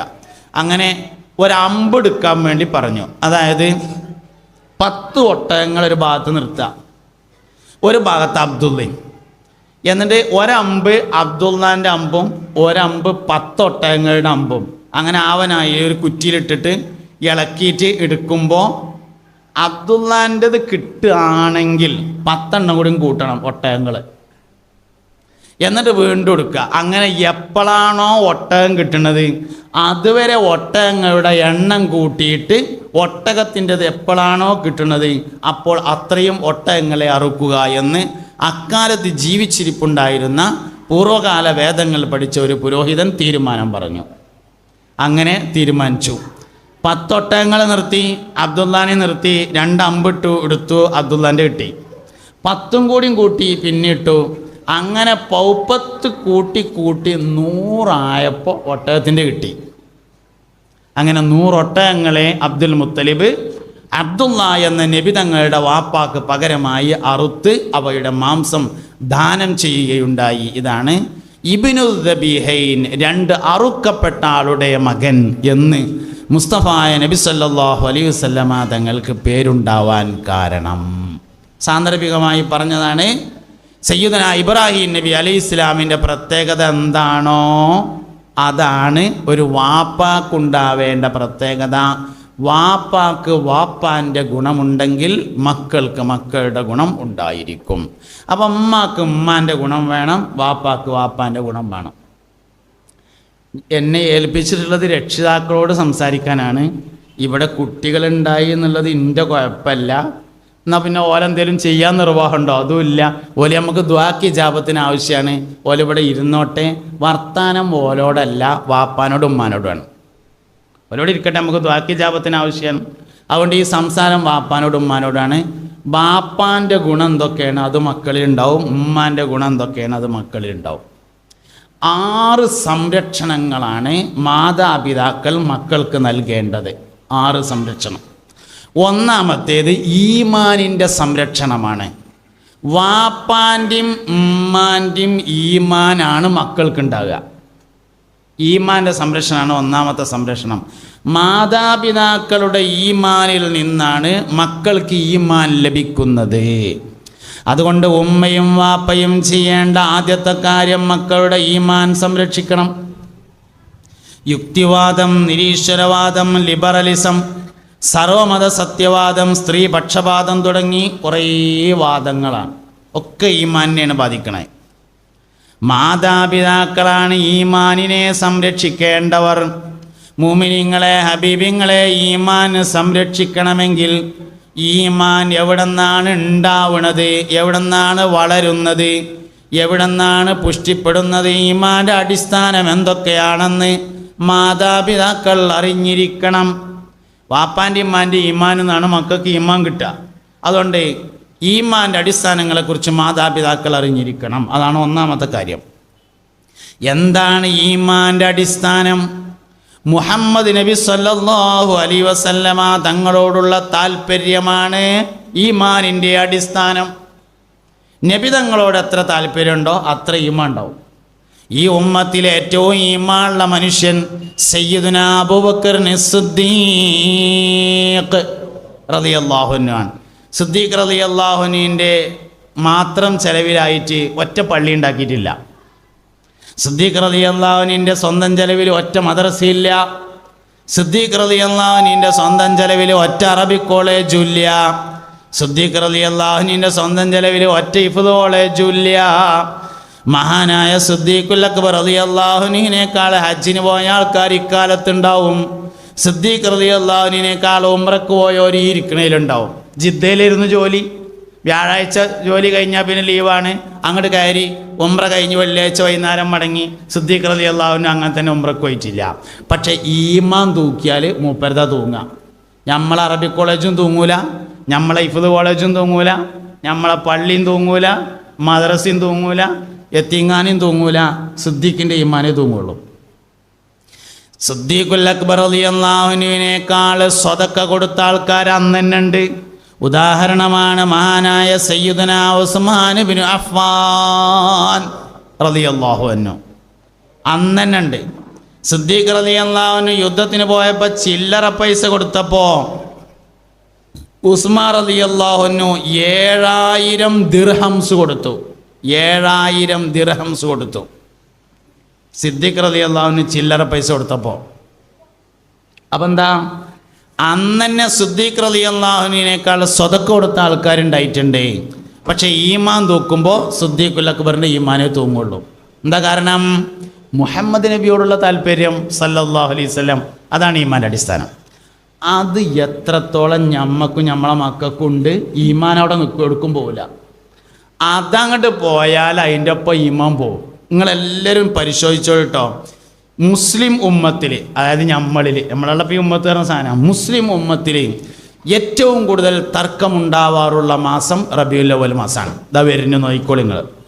ഇത് മുഹറാണ്, സഫർ കഴിഞ്ഞാൽ റബീഉൽ അവ്വലായി. മുഹറം അവസാനമാകുമ്പോൾ തന്നെ തുടങ്ങും മുഹമ്മദ് നബി സാധാരണ മനുഷ്യൻ തന്നെയാകുന്നു. ഈ ഉമ്മത്തിൽ ഏറ്റവും തർക്കം ഉണ്ടാവാറുള്ളത് റബീഉൽ അവ്വലാണ്. നിങ്ങൾ എഴുതി വെച്ചിട്ട് വരുന്നത് റബീഉൽ അവ്വൽ നോക്കിക്കോളി. ഈ മുസ്ലിം ഉമ്മത്തിൽ ഏറ്റവും തർക്കമുണ്ടാവാറുള്ള മാസം റബീഉൽ അവ്വൽ. എന്താ കാര്യം? മുഹമ്മദ് നബി സാധാരണ മനുഷ്യനായി കിട്ടായിട്ടുള്ള അടങ്ങേറ് അവിടെയാണ് ഈമാൻ കിടക്കുന്നത്. പുണ്യനബിയിലാണ് ഈമാൻ കിടക്കുന്നത്. അള്ളാഹുവിൽ വിശ്വാസം വന്നതിൻ്റെ ശേഷം മുഹമ്മദ് നബിയിൽ വിശ്വാസം വരികയല്ല. മുഹമ്മദ് നബിയിൽ വിശ്വാസം വരുമ്പോൾ അള്ളാഹുവിൽ വിശ്വാസം വരികയാണ് ചെയ്യുന്നത്. സിദ്ദീഖുൽ അക്ബർ റളിയല്ലാഹു അൻഹു മുഹമ്മദ് നബിനെ വിശ്വസിച്ചപ്പോഴാണ് ഖുർആൻ വിശ്വസിച്ചത്. മുഹമ്മദ് നബിനെ വിശ്വസിച്ചതുകൊണ്ടാണ് മിഅ്റാജ് വിശ്വസിച്ചത്. മുഹമ്മദ് നബി സല്ലല്ലാഹു അലൈഹി വസല്ലമയെ വിശ്വസിച്ചതിനാലാണ് അള്ളാഹു ഏകനാണെന്ന് വിശ്വസിച്ചത്. ഉമർ ബിൻ ഖത്താബ് റളിയല്ലാഹു അൻഹു മുഹമ്മദ് നബിനെ വിശ്വസിച്ചപ്പോഴാണ് ഖുർആൻ വിശ്വസിച്ചത്. മുഹമ്മദ് നബി സല്ലല്ലാഹു അലൈഹി വസല്ലമയെ വിശ്വാസം വന്നപ്പോഴാണ് അള്ളാഹുവിൽ വിശ്വാസം വന്നത്. ഈമാൻ്റെ അടിസ്ഥാനം മുഹമ്മദ് നബിയിലുള്ള വിശ്വാസമാകുന്നു. അതെത്രത്തോളം ഞമ്മക്കുണ്ട്, നമ്മൾ എത്രത്തോളം നമ്മളെ മക്കൾക്ക് അത് കൊടുത്തിട്ടുണ്ട്, അതിനനുസരിച്ച് ഈമാൻ ഉണ്ടാവും. അതുകൊണ്ട് ഈമാൻ സംരക്ഷിക്കണമെന്ന ആഗ്രഹമുണ്ടെങ്കിൽ ജീവിതത്തിലെ ഏറ്റവും പ്രധാനപ്പെട്ട ചർച്ച മുഹമ്മദ് നബി ആവണം സല്ലല്ലാഹു അലൈഹി വസല്ലം. വണ്ടിയിൽ പോകുമ്പോൾ കേൾക്കണ പാട്ട് മുത്തുനബിനെ കുറിച്ചായിരിക്കണം. വണ്ടി പോകുമ്പോൾ എന്തായാലും നമ്മൾ പാട്ട് കേൾക്കുമല്ലോ, മുത്തുനബിനെ കുറിച്ചായിരിക്കണം സല്ലല്ലാഹു അലൈഹി വസല്ലം. സംസാരിക്കുമ്പോഴുള്ള സംസാരം മുഹമ്മദ് നബിനെ കുറിച്ചായിരിക്കണം. അങ്ങനെ നബിതങ്ങൾ ഒരു മനുഷ്യൻ്റെ ജീവിതത്തിൽ ഒഴിച്ചുകൂടാൻ പറ്റാത്തതായാൽ ഈമാൻ സ്ഥിരപ്പെടും. ഈമാൻ്റെ അടിസ്ഥാനം പുണ്യനബിയാണ് സല്ലല്ലാഹു അലൈഹി വസല്ലം. ഒരു മനുഷ്യൻ ബർസഖിയായ ജീവിതത്തിൽ, പാരത്രിക ജീവിതത്തിൽ ആദ്യമായി അനുഭവിക്കുക സക്കറാത്തുൽ മൗത്താണ്. മരണത്തിൻ്റെ സമയത്തുള്ള വേദനയാണ് ആദ്യത്തെ അനുഭവം. കാണാത്ത ലോകത്ത് സംഭവിക്കാൻ പോകുന്നതിൽ ആദ്യത്തെ അനുഭവം സക്കറാത്തുൽ മൗത്താണ്, മരിക്കുമ്പോഴുള്ള വേദന. സത്യത്തിൽ മരിക്കുന്നതിന് മുമ്പായിട്ട് ബോധം നഷ്ടപ്പെടും. മരിക്കുന്നതിന് മുമ്പ് ബോധം പോവുമല്ലോ. ബോധം പോയാൽ വേദന അറിയൂല എന്നാണ് നമ്മൾ ഇതുവരെ മനസ്സിലാക്കിയിട്ടുള്ളത്. എന്നാൽ ബോധം പോയാലും മരണത്തിന് വേദനയുണ്ടെന്ന് നമ്മൾ വിശ്വസിക്കുന്നു. എന്തുകൊണ്ട്? മുഹമ്മദ് നബി അള്ളാഹിൻ്റെ റസൂല എന്ന് വിശ്വാസമുള്ളതുകൊണ്ട്. മുഹമ്മദ് നബി സല്ലല്ലാഹു അലൈഹി വസല്ലം അള്ളാഹുവിൻ്റെ റസൂലാണെന്ന് വിശ്വാസമുള്ളതുകൊണ്ടാണ് മരിക്കുമ്പോൾ വേദന ഉണ്ട് എന്ന് നമ്മൾ വിശ്വസിക്കുന്നത്. ഖബറിൽ ജീവിതമുണ്ടെന്ന് വിശ്വസിക്കുന്നത്, നന്മ തിന്മകൾ എഴുതി വെക്കുന്നുണ്ടെന്ന് വിശ്വസിക്കുന്നത്. അതാണ്ട് പോയ അതിൻ്റെ ഒപ്പം ഈമാൻ കാര്യം ആറും പോവും, പിന്നൊന്നും നിൽക്കൂല. അതുകൊണ്ട് മക്കൾക്ക് ഈമാൻ കൊടുക്കണമെങ്കിൽ മുഹമ്മദ് നബിയെ പഠിപ്പിക്കണം സല്ലല്ലാഹു അലൈഹി വസല്ലം. വീട്ടിലെ ഡൈനിങ് ഹാളിലെ കബോർഡിൽ നിന്ന് ചട്ടിയും പാത്രം മാറ്റി വെച്ചിട്ട് മുത്തുനബിനെ കുറിച്ചുള്ള പുസ്തകങ്ങൾ കൊണ്ടുപോയി വെക്കണം. കുറേ ചട്ടിയും പാത്രം ഉണ്ടാവും അവിടെ. അപ്പോൾ നാട്ടുകാരെ കാണിച്ചിട്ട് എന്താ കാര്യം? ഒരു കാര്യമില്ലല്ലോ. ഡൈനിങ് ഹാളിലെ കബോർഡിൽ കുറേ ചട്ടി, അത് അടുക്കളയിലാണ് അതിൻ്റെ സ്ഥലം. ഡൈനിങ് ഹാളിലെ കബോർഡിൽ അല്ലെങ്കിൽ സിറ്റ് ഔട്ടിലെ കബോർഡിൽ ആര് വന്നാലും വെറുതെ ഇരിക്കാൻ പാടില്ല. വെറുതെ ഇരിക്കുമ്പോൾ എടുത്തു നോക്കാൻ പറ്റുന്ന ബുക്ക് വേണം. കയറി വന്നാൽ നമ്മുടെ സംസ്കാരം നമ്മുടെ വീടറിയിക്കണം. എന്താ നമ്മളെ സംസ്കാരം? ചട്ടിയും പാത്രത്തിൻ്റെ സംസ്കാരമാണെങ്കിൽ അത് വെച്ചോളി. ഇൽമിൻ്റെ സംസ്കാരമാണെങ്കിൽ ഇൽമിൻ്റെ സാധനങ്ങൾ കയറി വരുന്നിടത്ത് വേണം. അതുകൊണ്ട് ആൾക്കാർ വന്ന് വെറുതെ ഇരിക്കുന്ന സ്ഥലത്ത് ഓല് വെറുതെ ഇരിക്കാൻ പാടില്ല. അപ്പോൾ ഓൽക്ക് എന്തേലും എടുത്തുങ്ങാണ്ട് നോക്കാൻ ഒരു ബുക്ക് ആ ടീപ്പോയിമേ, അതിൻ്റെ അടിയിൽ, ആ സൈഡിൽ, അല്ലെങ്കിൽ ഓഫീസ് റൂമിൻ്റെ അലമാറയിൽ, അല്ലെങ്കിൽ പിന്നെ ലിവിങ് റൂമിൻ്റെ സൈഡിൽ, അത് മുത്തുനബിനെ കുറിച്ചായിരിക്കണം സല്ലല്ലാഹു അലൈഹി വസല്ലം. അവിടെയാണ് ഈമാൻ കിടക്കണേ.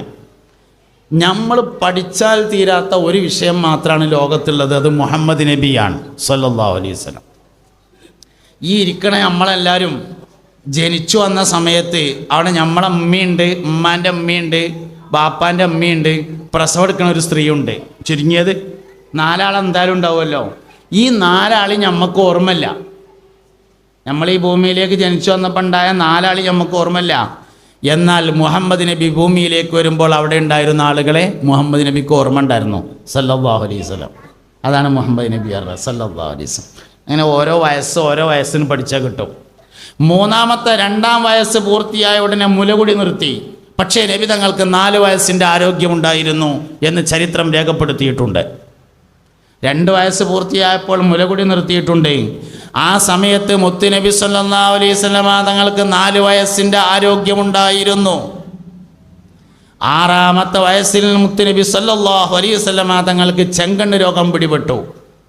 ആ ചെങ്കണ്ണിന് ചികിത്സിക്കാൻ വേണ്ടി അന്നത്തെ ഏറ്റവും പ്രധാനപ്പെട്ട ഒരു വൈദ്യനായ ഹാരിസ് ഇബ്നു കൽദ എന്ന് പറയുന്ന ആളുടെ അടുത്തേക്ക് അക്കാലത്തെ ആളുകൾ കൊണ്ടുപോയി. അപ്പോൾ നബിയുടെ വാപ്പയും മരിച്ചിട്ടുണ്ട്, മുത്തുനബിയുടെ ഉമ്മയും മരണപ്പെട്ടിട്ടുണ്ട്. അതിനാൽ ഏറ്റവും പ്രധാനപ്പെട്ട വൈദ്യനെ കാണിക്കാൻ തീരുമാനിച്ചിട്ട് ഹാരിസ് ഇബ്നു കൽദയുടെ അടുത്തേക്ക് കൊണ്ടുപോയി. ഹാരിസ് ഇബ്നു കൽദ കുട്ടിയെ മുഴുവനായും പരിശോധിച്ചതിന് ശേഷം സ്വന്തം വായയിൽ നിന്ന് ഉമിനീരെടുത്ത് കണ്ണ് തേച്ചെടുത്തു. അസുഖം മാറി. അതാണ് മുഹമ്മദ് നബി സല്ലല്ലാഹു അലൈഹി വസല്ലം. പഠിച്ചാൽ അവസാനിക്കൂല. 4ാം വയസ്സിൽ ഒരിക്കൽ നബി തങ്ങളെ കാണാനില്ലാതായി സല്ലല്ലാഹു അലൈഹി വസല്ലം. അബ്ദുൽ മുത്തലിബിൻ്റെ അടുക്കൽ താമസിക്കാണ്. ഹലീമ ബീവിൻ്റെ അടുത്ത് നിന്ന് മടങ്ങി വന്നിട്ട് ഒരു ദിവസം കാണാനില്ല. എവിടെ അന്വേഷിച്ചിട്ടും കാണാനില്ല. അവസാനം അബ്ദുൽ മുത്തലിബ് കഅബയിൽ പോയി ദുആ ചെയ്തു. വറഖത്ത് ഇബ്നു നൗഫലും കൂടെ ഉണ്ടായിരുന്നു. കഅബയുടെ കില്ല പിടിച്ചുകൊണ്ട് കരഞ്ഞു ദുആ ചെയ്തു. ആ സമയത്ത് എങ്ങു നിന്നോ ഒരു ശബ്ദം കേട്ടു. തിഹാമ എന്ന് പറയുന്ന സ്ഥലത്ത് പൊതുവഴിയിലൂടെ നടക്കുമ്പോൾ ഒരു മരം കാണാം വലതുഭാഗത്ത്. ആ മരത്തിൻ്റെ താഴ്ഭാഗത്ത് മുഹമ്മദുണ്ട് എന്ന് ആ ശരീരി കേട്ടു. അബ്ദുൽ മുത്തലിബും വറഖത്ത് ഇബ്നു നൗഫലും തിഹാമയിലേക്ക് പോയി.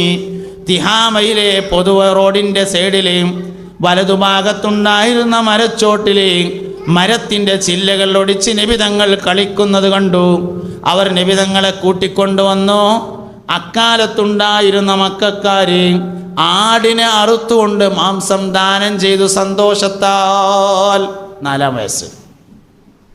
ഇങ്ങനെ ഓരോ വയസ്സെടുത്താലും പഠിച്ചാൽ തീരാത്തത്ര സംഗതികളാണ്. നമ്മളെടുക്കും എത്തിയിട്ടില്ല. അതുകൊണ്ട് മുഹമ്മദ് നബിയാണ് ഈമാൻ്റെ അടിസ്ഥാനം സല്ലല്ലാഹു അലൈഹി വസല്ലം. അത് വാപ്പാക്ക് എത്ര ബോധ്യപ്പെട്ടിട്ടുണ്ട് അതിനനുസരിച്ച് മക്കൾക്കും ബോധ്യപ്പെടും. ഉമ്മാക്ക് എത്ര ബോധ്യപ്പെട്ടിട്ടുണ്ട് അതിനനുസരിച്ച് ഉമ്മാക്കും ബോധ്യപ്പെടും. തന്നെ ഒരാൾക്ക് 3 മക്കളുണ്ടാവുകയും അതിൽ ആർക്കും മുഹമ്മദ് എന്ന് പേരിടാതിരിക്കുകയും ചെയ്താൽ അവൻ എന്നെ കാണാൻ ശ്രമിക്കരുത് എന്ന് വാരിതായിട്ടുണ്ട്. ഒരാൾക്ക് 3 ആൺകുട്ടികളുണ്ടായി, ഒരാൾക്കും മുഹമ്മദ് എന്ന് പേരിട്ടിട്ടില്ലെങ്കിൽ നാളെ മഹ്ശറിൽ അവൻ എന്നെ കാണാൻ ശ്രമിക്കരുത്. ഭക്ഷണം കഴിക്കാനിരിക്കുന്ന തളികയിൽ ഒരാളുടെ പേര് മുഹമ്മദ് എന്നാണെങ്കിൽ ആ ഭക്ഷണത്തളികയിൽ നിന്ന് ഭക്ഷണം കഴിക്കുന്ന എല്ലാവർക്കും ബറക്കത്തുണ്ടാകുമെന്ന് അഷ്റഫുൽ ഹൽഖ് ഹബീബുനാ റസൂലുള്ളാഹി സല്ലല്ലാഹു അലൈഹി വസല്ലം പറഞ്ഞിട്ടുണ്ട്. അതുകൊണ്ട് ഈമാൻ്റെ അടിസ്ഥാനം മുഹമ്മദ് നബിയാണ് സല്ലല്ലാഹു അലൈഹി വസല്ലം.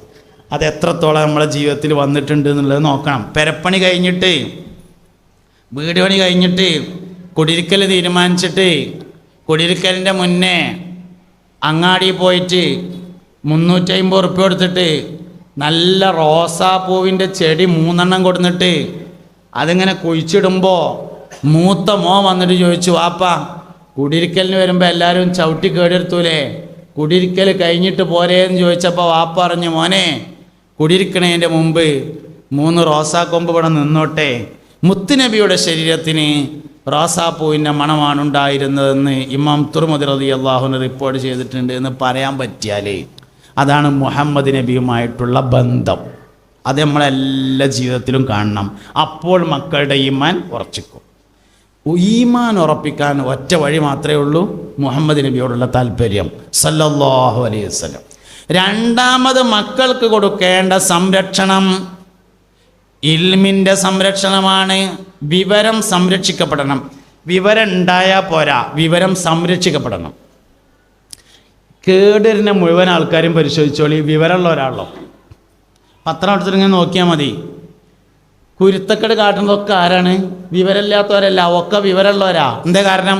വിവരം സംരക്ഷിക്കപ്പെട്ടില്ല എന്നതാണ് കാരണം. എപ്പോഴാണ് ഇൽമ് സംരക്ഷിക്കപ്പെടാതിരിക്കുന്നത്? ഭൗതികമായ വിജ്ഞാനം വളരുന്നതിനനുസരിച്ച് ആത്മീയമായ വിജ്ഞാനത്തിന് വളർച്ച ഉണ്ടായില്ലെങ്കിൽ ഇൽമ് സംരക്ഷിക്കപ്പെടുകയില്ല. ഞാനീ പറയണത് സുഹൃത്തുക്കളെ, ഹബീബിങ്ങളെ നിങ്ങൾ മനസ്സിലാക്കണം കേട്ടോ. ഭൗതികമായ വിജ്ഞാനം വളരുന്നതിനനുസരിച്ച് ആത്മീയ വിജ്ഞാനത്തിന് വളർച്ച ഉണ്ടായില്ലെങ്കിൽ ഇൽമ് സംരക്ഷിക്കപ്പെടുകയില്ല. ഭൗതിക വിജ്ഞാനം കൂടി MBA കഴിഞ്ഞു, ആത്മീയ വിജ്ഞാനം 5ാം ക്ലാസ്സിലെ സർട്ടിഫിക്കറ്റ് ചോരുമ്പോൾ തൂങ്ങാണ് ഇപ്പോഴും. വെള്ളിയാഴ്ചത്തെ പള്ളിക്കത്തെ ഒരു വായതും കൂടിയും കേൾക്കൂല, ഇൽമ് സംരക്ഷിക്കപ്പെടൂല. നിങ്ങൾക്ക് മനസ്സിലാവുന്നുണ്ടോ? ഇന്ന് പഠിക്കാൻ വഴിയില്ലെന്ന് പറയാൻ പറ്റൂല. മൊബൈലില്ലാത്തൊരു മനുഷ്യനും ഇല്ലല്ലോ. മൊബൈലുണ്ടല്ലോ വയ്യ്, വേറെ ഒന്നും വേണ്ടല്ലോ. മൊബൈലില്ലാത്ത ആരുമില്ല. പഠിക്കണമെന്ന് വിചാരിച്ചാൽ വയ്യ് മൊബൈലിലുണ്ട്.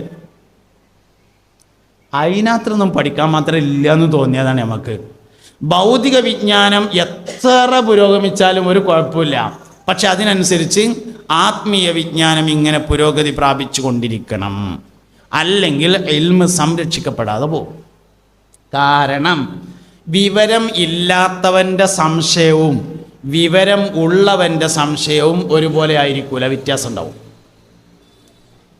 ഇന്നലെ മിഞ്ഞാന്ന് എന്നോട് വാട്സപ്പിൽ ഒരാൾ ചോദിച്ചു, സുർക്ക കൂട്ടിയാലേ മൂത്രക്കടച്ചിലുണ്ടാവും, പെണ്ണുങ്ങൾക്ക് അസ്ഥിയുരുക്കം, വെള്ളപോക്ക് എന്ന് പറഞ്ഞാൽ വയറ് കാളിച്ച എന്ന് പറഞ്ഞ അസുഖം ഉണ്ടാവും സുർക്ക കൂട്ടിയാൽ. നബി സല്ലല്ലാഹു അലൈഹി വസല്ലമ തങ്ങളാണെങ്കിൽ സുർക്ക നല്ല കൂട്ടാനാണ് എന്ന് പറയുകയും ചെയ്തിട്ടുണ്ട്. പരസ്പര എതിരായില്ലേ എന്നാണ് ചോദ്യം. നല്ല ചോദ്യമാണ്. ആർക്കേ ഈ ചോദ്യം വരുള്ളൂ?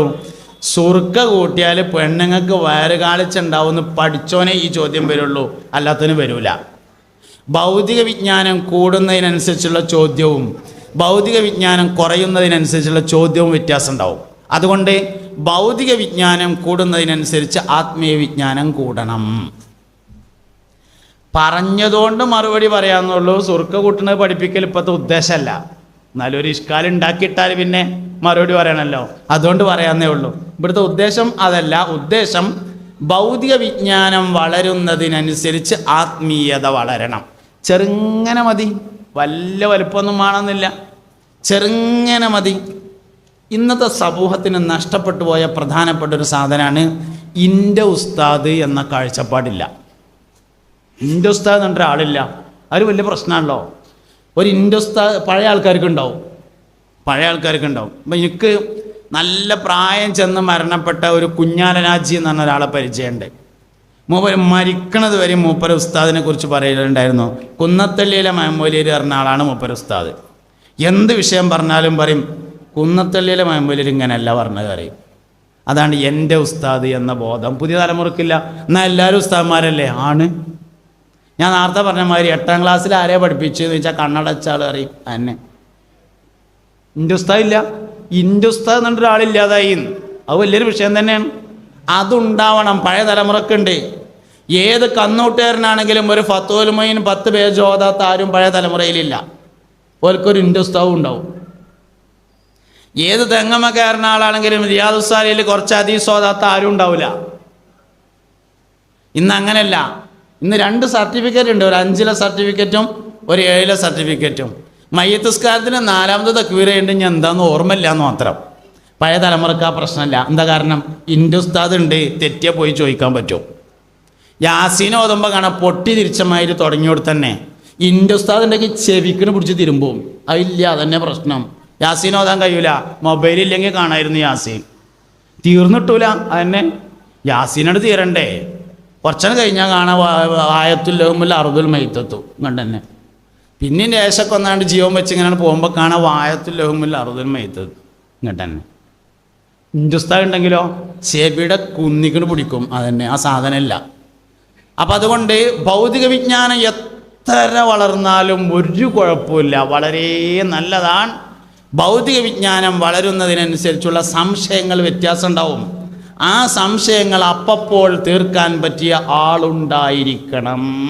അതാണ് ഇൽമിൻ്റെ സംരക്ഷണം എന്ന് പറഞ്ഞത്. പറഞ്ഞതിൻ്റെ മറുപടി പറയാം. പറഞ്ഞതിൻ്റെ മറുപടി പറഞ്ഞാൽ പിന്നെ ആദ്യം നമ്മൾ എന്തുവാണെന്ന് വെച്ചാൽ ഏത് ഹദീസിൽ സംശയം ഉണ്ടായാലും, ഇതൊരു പൊതുവായ തത്വമാണ്, ഏത് ഹദീസിൽ സംശയം ഉണ്ടായാലും മറ്റെവിടേക്കും പോകുന്നതിന് മുമ്പ് ആ ഹദീസ് ഏതാണെന്ന് തന്നെ പരിശോധിക്കണം. ഫസ്റ്റ് അതാ വേണ്ടത്. എന്നിട്ടാണ് തത്തുല്യമായ ഹദീസുകളും അതിനെക്കുറിച്ച് അയിമ്മത്തുകൾ പറഞ്ഞ അഭിപ്രായങ്ങളും അങ്ങനെ പോകേണ്ടത്. ഈ ഹദീസ് ഏതാണെന്ന് ആദ്യം പരിശോധിക്കുക.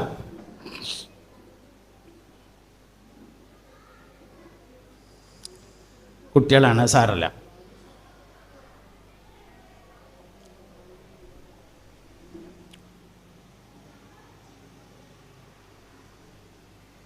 ഈ ഹദീസ് ആദ്യം പരിശോധിക്കുക. ഇതെന്താ സംഭവിച്ചാൽ വളരെ സ്വഹീഹായ ഹദീസാണ്. ഒരിക്കൽ മുസ്തഫ നബി സല്ലല്ലാഹു അലൈഹി വസല്ലം തങ്ങൾ വീട്ടിൽ വന്നു. ഭക്ഷണം കഴിച്ചിട്ടുണ്ടായിരുന്നില്ല. ഭാര്യയോട് ചോദിച്ചു, ഇവിടെ കഴിക്കാൻ എന്തെങ്കിലും ഉണ്ടോ ചോദിച്ചു. അതിൽ ഭാര്യ പറഞ്ഞു, നബിയെ ഇവിടെ കഴിക്കാൻ പറ്റിയ ഒന്നുമില്ല പറഞ്ഞു. ഒന്നുമില്ലേന്ന് ചോദിച്ചു. അതിൽ പറഞ്ഞു, ഉണങ്ങിയ റൊട്ടി ഉണ്ട് പറഞ്ഞു. ഇന്നലത്തെ ഉണക്കി സൂക്ഷിക്കും, നമ്മൾ ഫ്രിഡ്ജിൽ വെക്കണതിന് പകരം ഉണക്കി സൂക്ഷിക്കും. ഉണങ്ങിയ റൊട്ടി ഉണ്ട് പറഞ്ഞു. ഉണങ്ങിയ റൊട്ടി നല്ല പിന്നെ തിന്നാൻ പറ്റിയ സാധനമല്ല, കൊണ്ടുവരാറുണ്ട്. ഇതിക്ക് കൂട്ടാൻ തരുണ്ടോ എന്ന് ചോദിച്ചു. അതിൽ പറഞ്ഞു, നബിയെ കൂട്ടാൻ ഒന്നുമില്ല. ഒന്നുമില്ലേന്ന് ചോദിച്ചപ്പോൾ പറഞ്ഞു, സുർക്കുണ്ട് പറഞ്ഞു. അതിൽ പറഞ്ഞു, നിഅമൽ ഉദുമു അൽ ഖല്ലു, സുർക്ക നല്ല കൂട്ടാനാണല്ലോ കൊണ്ടുവരിക പറഞ്ഞു. എന്താ അതിൻ്റെ അർത്ഥം? വേറൊന്നുമില്ലെങ്കിൽ അത്രയേ ഉള്ളൂ സംഗതി അത്രയേ ഉള്ളൂ. അതിൻ്റെ അർത്ഥം എത്രയാണ്? വേറെ ഒന്നുമില്ലെങ്കിൽ സുർക്ക. അപ്പോൾ പെരയിൽ എപ്പോഴും സുർക്ക കുറച്ചുണ്ടായാൽ നല്ലതാണ്.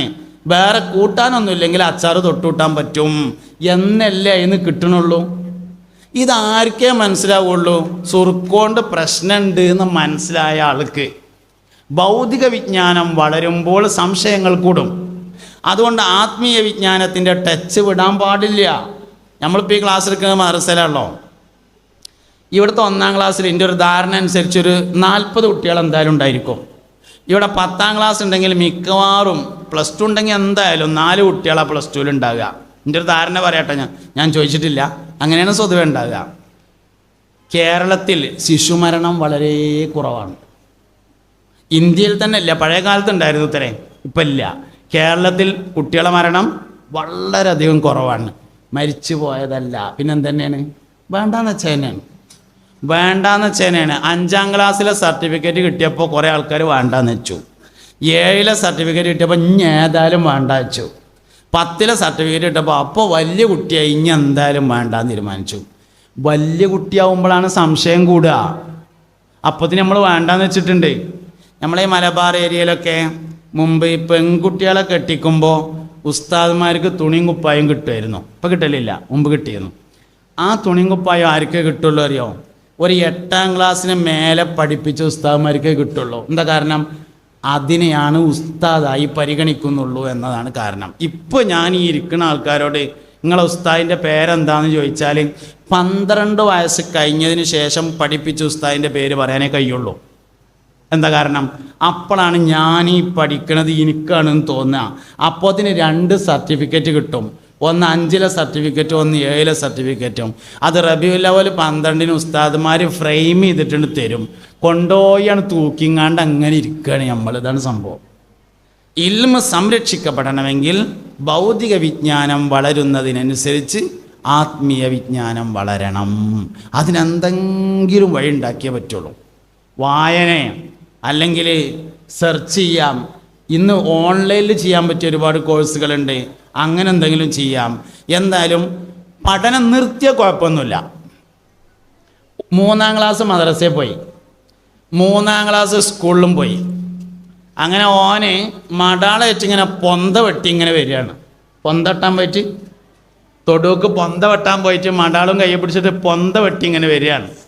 അപ്പോൾ ഓനോട് ചെന്നിട്ട് ഇങ്ങനെ ചോദിച്ചു, എടോ നീ എവിടെ നിന്നാണ് വരുന്നത്? ഞാൻ പൊന്ത വെട്ടി വരികയാണ്. അള്ളാഹു ഉണ്ട് എന്നതിൻ്റെ തെളിവെന്താന്ന് ചോദിച്ചു.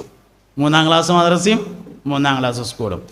ഓൻ്റെ അടുത്തുള്ള ആ മടാൾ ഇങ്ങോട്ട് നേരെ പിടിച്ചിട്ട് ദേശം അടുത്തേക്കൊണ്ട് പോവാ, തെളിവ് ഞാനൊക്കെ ഇപ്പോൾ പറഞ്ഞുതരാൻ അറിയും. ഓൻ്റെ ഈമാൻ പോവില്ല. വിവരമില്ലാത്തവൻ്റെ ഈമാനല്ല പോയത്, ഈമാൻ പോണത് വിവരമുള്ളവൻ്റെയാണ്. എന്തേ കാരണം? ഇൽമിൻ്റെ സംരക്ഷണം നടക്കാതെ പോയി. ഇൽമിൻ്റെ സംരക്ഷണം എന്നാൽ ഭൗതിക വിജ്ഞാനം വളരുന്നതിനനുസരിച്ച് ആത്മീയ വിജ്ഞാനത്തിൻ്റെ വളർച്ച ഇല്ലാതെ പോയതാണ്. അപ്പോൾ 1 ഈമാൻ്റെ സംരക്ഷണം, 2 ഇൽമിൻ്റെ സംരക്ഷണം, 3-ാമത്തേത് ശരീരത്തിൻ്റെ സംരക്ഷണം. മാതാപിതാക്കൾ പഠിപ്പിക്കേണ്ടതാണ്. ശരീരം സംരക്ഷിക്കുക എന്ന് പറഞ്ഞാൽ ആരോഗ്യക്കാരിൽ പെട്ട തന്നെയാണ്. പക്ഷേ ഏറ്റവും പ്രധാനപ്പെട്ടത് വൃത്തിയാണ്. ഏറ്റവും പ്രധാനപ്പെട്ടത് വൃത്തിയാണ്. വൃത്തി മാതാപിതാക്കൾ പഠിപ്പിക്കണം. എന്നാൽ വസ്വാസോട്ടാകാനും പറ്റൂല. വൃത്തി എന്നും പറഞ്ഞുകൊണ്ട് ടാങ്കിത്തെ വെള്ളം മൊത്തം കഴിഞ്ഞ് കുളിച്ചപ്പോൾ അത് പറ്റൂല. അത് വസ്വാസം, അത് വൃത്തിയല്ല. അതേസമയത്ത് വൃത്തി മക്കളെ മാതാപിതാക്കൾ പഠിപ്പിക്കണം. എങ്ങനെ വൃത്തി പഠിപ്പിക്കുക? വൃത്തി പഠിപ്പിക്കാനുള്ള ഏറ്റവും ഷോർട്ടായ മെത്തേഡ് ചെരിപ്പ് വൃത്തിയാക്കാൻ പഠിപ്പിക്കലാണ്. ചെരിപ്പ് വൃത്തിയുണ്ടെങ്കിൽ കാല് വൃത്തി ഉണ്ടായിരിക്കും, കാല് വൃത്തിയുണ്ടെങ്കിൽ ശരീരം വൃത്തി ഉണ്ടായിരിക്കും. ചെരിപ്പ് വൃത്തിയാക്കാൻ വേണ്ടി പഠിപ്പിക്കലാണ് ഏറ്റവും ഷോർട്ടായ വഴി. അപ്പോൾ ശരീരത്തിൻ്റെ സംരക്ഷണങ്ങളിൽ ഏറ്റവും പ്രധാനപ്പെട്ടത് വൃത്തിയാക്കാൻ പഠിപ്പിക്കുക എന്നതാണ്. ഇപ്പോൾ ആരും താഴത്തേക്ക് നോക്കണ്ട, എൻ്റെ മുഖത്ത് നോക്കിയാൽ മതി. ഇപ്പോൾ താഴത്തേക്ക് പോയിട്ട് എനിക്ക് ഇവിടുന്ന് പോകണ്ടേ? ഇത് കഴിഞ്ഞിട്ട് ഇപ്പം എല്ലാവരും എൻ്റെ മുഖത്ത് നോക്കിയാൽ മതി. നിങ്ങൾ നോക്കണം, പിന്നെ ഇപ്പോൾ നോക്കണ്ട, അവനെൻ്റെതെങ്കിലും നോക്കണം. ഇപ്പം നോക്കണ്ട, പിന്നെ നോക്കിയാൽ മതി. സംഭവം ശരിയാണ്. ചെരുപ്പ് എപ്പോഴും വൃത്തി ഉണ്ടായിരിക്കണം. ചെരുപ്പ് വൃത്തി ഉണ്ടെങ്കിലേ ശരീരം വൃത്തി ഉണ്ടാവുള്ളൂ. ശരീരം വൃത്തിയാവുന്നതിന് ഏറ്റവും അപ്പം മക്കളിത് പഠിപ്പിക്കുക, മക്കളെ പഠിപ്പിക്കണം. വൃത്തി പഠിപ്പിക്കുക എന്ന് പറഞ്ഞാൽ ചെരുപ്പ് വൃത്തിയാക്കി പഠിപ്പിക്കണം. നല്ല വൃത്തിയുള്ള തേച്ച് കഴുകിയ ചെരുപ്പ് ഇട്ടിട്ട് അങ്ങനെ പഠിപ്പിക്കണം. എന്നാൽ ശരീരം മൊത്തം അതാണ് വൃത്തി. അപ്പം ശരീരത്തിൻ്റെ സംരക്ഷണങ്ങളിൽ ഏറ്റവും പ്രധാനപ്പെട്ടത് അതാണ്. പിന്നുള്ളത് ബുദ്ധിയുടെ സംരക്ഷണമാണ്.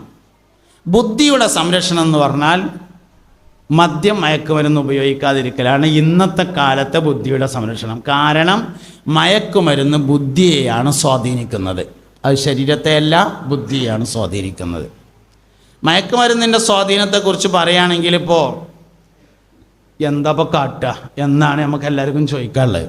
എന്താപ്പോൾ കാട്ടുക? കാട്ടാനുള്ളതൊന്നുമില്ല. അവനാൻ്റെ മക്കളെ അവനാൻ നല്ലോണം ശ്രദ്ധിക്കുക, അടയാളങ്ങളെ സൂക്ഷിക്കുക. ലഹരി ഉപയോഗിക്കുന്നുണ്ടെങ്കിൽ അടയാളം ഉണ്ടാവും. അടയാളമില്ലാതെ ലഹരി ഉപയോഗിക്കാൻ കഴിയില്ല. ഏത് ലഹരി പദാർത്ഥമാണെങ്കിലും ലഹരി ഉപയോഗിക്കുന്നുവോ അടയാളമുണ്ടായിരിക്കും. കുട്ടികളെ സംബന്ധിച്ചുള്ള ഏറ്റവും നല്ല അടയാളം പാൻസ് തിരുമ്പാൻ വേണ്ടി കഴിച്ചിടുമ്പോൾ പോക്കറ്റ് വാസനിച്ചു നോക്കിയാൽ ചന്ദനത്തിരിയുടേത് പോലെയുള്ള ഒരു വാസന തോന്നുന്നുണ്ടെങ്കിൽ ലഹരി ഉപയോഗിക്കുന്നതിൻ്റെ പ്രധാനപ്പെട്ട അടയാളമാണ്. ഉമ്മാർക്ക് നോക്കാൻ പറ്റിയ അടയാളമാണ്. പിന്നെ ഇത് കേൾക്കണ കുട്ടികൾ ഇവിടെ ഉണ്ടാവും. ഓലെന്നഞ്ഞ് പാൻറ്റിൻ്റെ പോക്കറ്റിൽ വെക്കണ്ടെന്ന് തീരുമാനിച്ചേക്കാം. അത് ഇതിൻ്റെ ഒരു പരിമിതിയാണ്. നമ്മളിവിടെ കുട്ടികളല്ല വിളിച്ചത്, നമ്മൾ വാപ്പാരിമാരെയാണ് വിളിച്ചത്. അതിൻ്റെ സംഗതി അതിൻ്റെ ഒരു പരിമിതിയാണ്. ഇപ്പം നമുക്ക് നിർവാഹമൊന്നുമില്ല. എന്തായാലും പോക്കറ്റ് വാസനിച്ച് വെക്കുക എന്നുള്ളതാണ് പ്രധാനപ്പെട്ട. വിയർപ്പിൻ്റേതല്ലാതെ ചന്ദനത്തിരിയുടേത് പോലെയുള്ള ഒരു വാസന തോന്നുന്നുണ്ടെങ്കിൽ സംതിങ് റോങ്, എന്തോ സംഭവിക്കുന്നുണ്ട്. പിന്നെ കൂടുതൽ അന്വേഷണങ്ങളിലേക്ക് പോകണം. അടയാളങ്ങൾ നോക്കി ലഹരിയുടെ ഉപയോഗമുണ്ടെന്ന് മനസ്സിലായാൽ ശാസ്ത്രീയമായ ചികിത്സ കൊടുക്കണം. എന്താ ശാസ്ത്രീയമായ ചികിത്സ? മദ്യം മയക്കുമരുന്നിന് അടിമപ്പെട്ട ആളുകളെ ചികിത്സിക്കുന്ന സ്ഥാപനത്തിന് പറയുന്ന പേരാണ് ഡി അഡിക്ഷൻ സെൻറ്റർ. എല്ലായിടത്തും ഉണ്ട്, ഗവൺമെൻറ്റും ഉണ്ട്, പ്രൈവറ്റും ഉണ്ട്, എല്ലായിടത്തും. ഗൂഗിളിൽ അടിച്ചാൽ കിട്ടും. De addiction centre near me, എൻ്റെ തൊട്ടടുത്തുള്ള ഡി അഡിക്ഷൻ സെൻറ്റർ എന്ന് ഗൂഗിളിൽ അടിച്ചാൽ ഏറ്റവും തൊട്ടടുത്തുള്ള ഡി അഡിക്ഷൻ സെൻറ്റർ കിട്ടും. ഒരു മടിയും വിചാരിക്കാതെ കൊണ്ടുപോവുക. പെട്ടില്ലേ, പിന്നെ മടിച്ചിരുന്നൊരു കാര്യമില്ല, കൊണ്ടുപോവുക. കൗൺസിലിംഗ് കൊണ്ട് മതിയാക്കാൻ പറ്റുന്നതാണെങ്കിൽ കൗൺസിലിംഗ് മതിയാവും. ചിലതിന് മരുന്ന് വേണ്ടി വരും, അതിന് മെഡിക്കേഷൻ എന്നാണ് പറയുക. മെഡിക്കേഷൻ വേണമെങ്കിൽ മെഡിക്കേഷൻ സ്വീകരിക്കണം. കൗൺസിലിംഗ് കൊണ്ട് മതിയാകുന്ന തരത്തിലാണെങ്കിൽ കൗൺസിലിംഗ് കൊണ്ട് മതിയാക്കാം. പുതിയ ലഹരികളൊന്നും കൗൺസിലിംഗ് കൊണ്ട് മതിയാവുന്നതല്ല. കാരണം ഒരു തവണ ഉപയോഗിച്ചാൽ തന്നെ അഡിക്ഷൻ ഉണ്ടാകുന്നതാണ് പുതിയ ലഹരി പദാർത്ഥങ്ങൾ. പണ്ടത്തെ കള്ളൊക്കെ ഒരു വട്ടം കുടിച്ചു വെച്ചിട്ടൊന്നും കുടിയാനാവില്ല, രണ്ടോട്ടം കുടിച്ചാലും കുടിയാനാവില്ല. ഇന്ന് അങ്ങനെയല്ല. പുതിയ ലഹരി പദാർത്ഥങ്ങൾ സിന്തറ്റിക് ലഹരി പദാർത്ഥങ്ങളാണ്, കെമിക്കലുകളാണ്. ഒറ്റ പ്രാവശ്യം ഉപയോഗിച്ചാൽ തന്നെ അഡിക്ഷൻ ഉണ്ടായിരിക്കും. അതുകൊണ്ട് ഒരു പ്രാവശ്യം ഉപയോഗിച്ചാൽ തന്നെ ഓൻ അതിന് അഡിക്റ്റ് ആയിട്ടുണ്ടാവും. അപ്പോൾ കൗൺസിലിംഗ് കൊണ്ട് മാത്രം മാറാൻ കഴിയുകയില്ല. അതുകൊണ്ട് മരുന്ന് വേണ്ടി വരും. മരുന്ന് കഴിച്ച് മാറ്റിയെടുത്തു കഴിഞ്ഞാൽ എവിടെ നിന്നാണോ ഈ സംഭവം തുടങ്ങിയത് അങ്ങോട്ട് തിരിച്ചു പോകാൻ പാടില്ല. കാരണം ഇത് ശൈത്താനീയത്താണ്, മടങ്ങി വരുന്നതാണ്. ലഹരിയുടെ ഉപയോഗം എന്ന് പറഞ്ഞ സാധനം ശൈത്താനീയത്താണ്, പൈശാചികമാണ്. അതുകൊണ്ട് ആദ്യം വന്ന വഴിക്ക് പിന്നെയും പോയാൽ മടങ്ങി വരും. അതായത് സംഗതിയുടെ ഒരു പ്രത്യേകതയാണത്. കള്ളുടിയൻ എവിടെ ചെന്നാലും കള്ളുചാപ്പ് കാണും.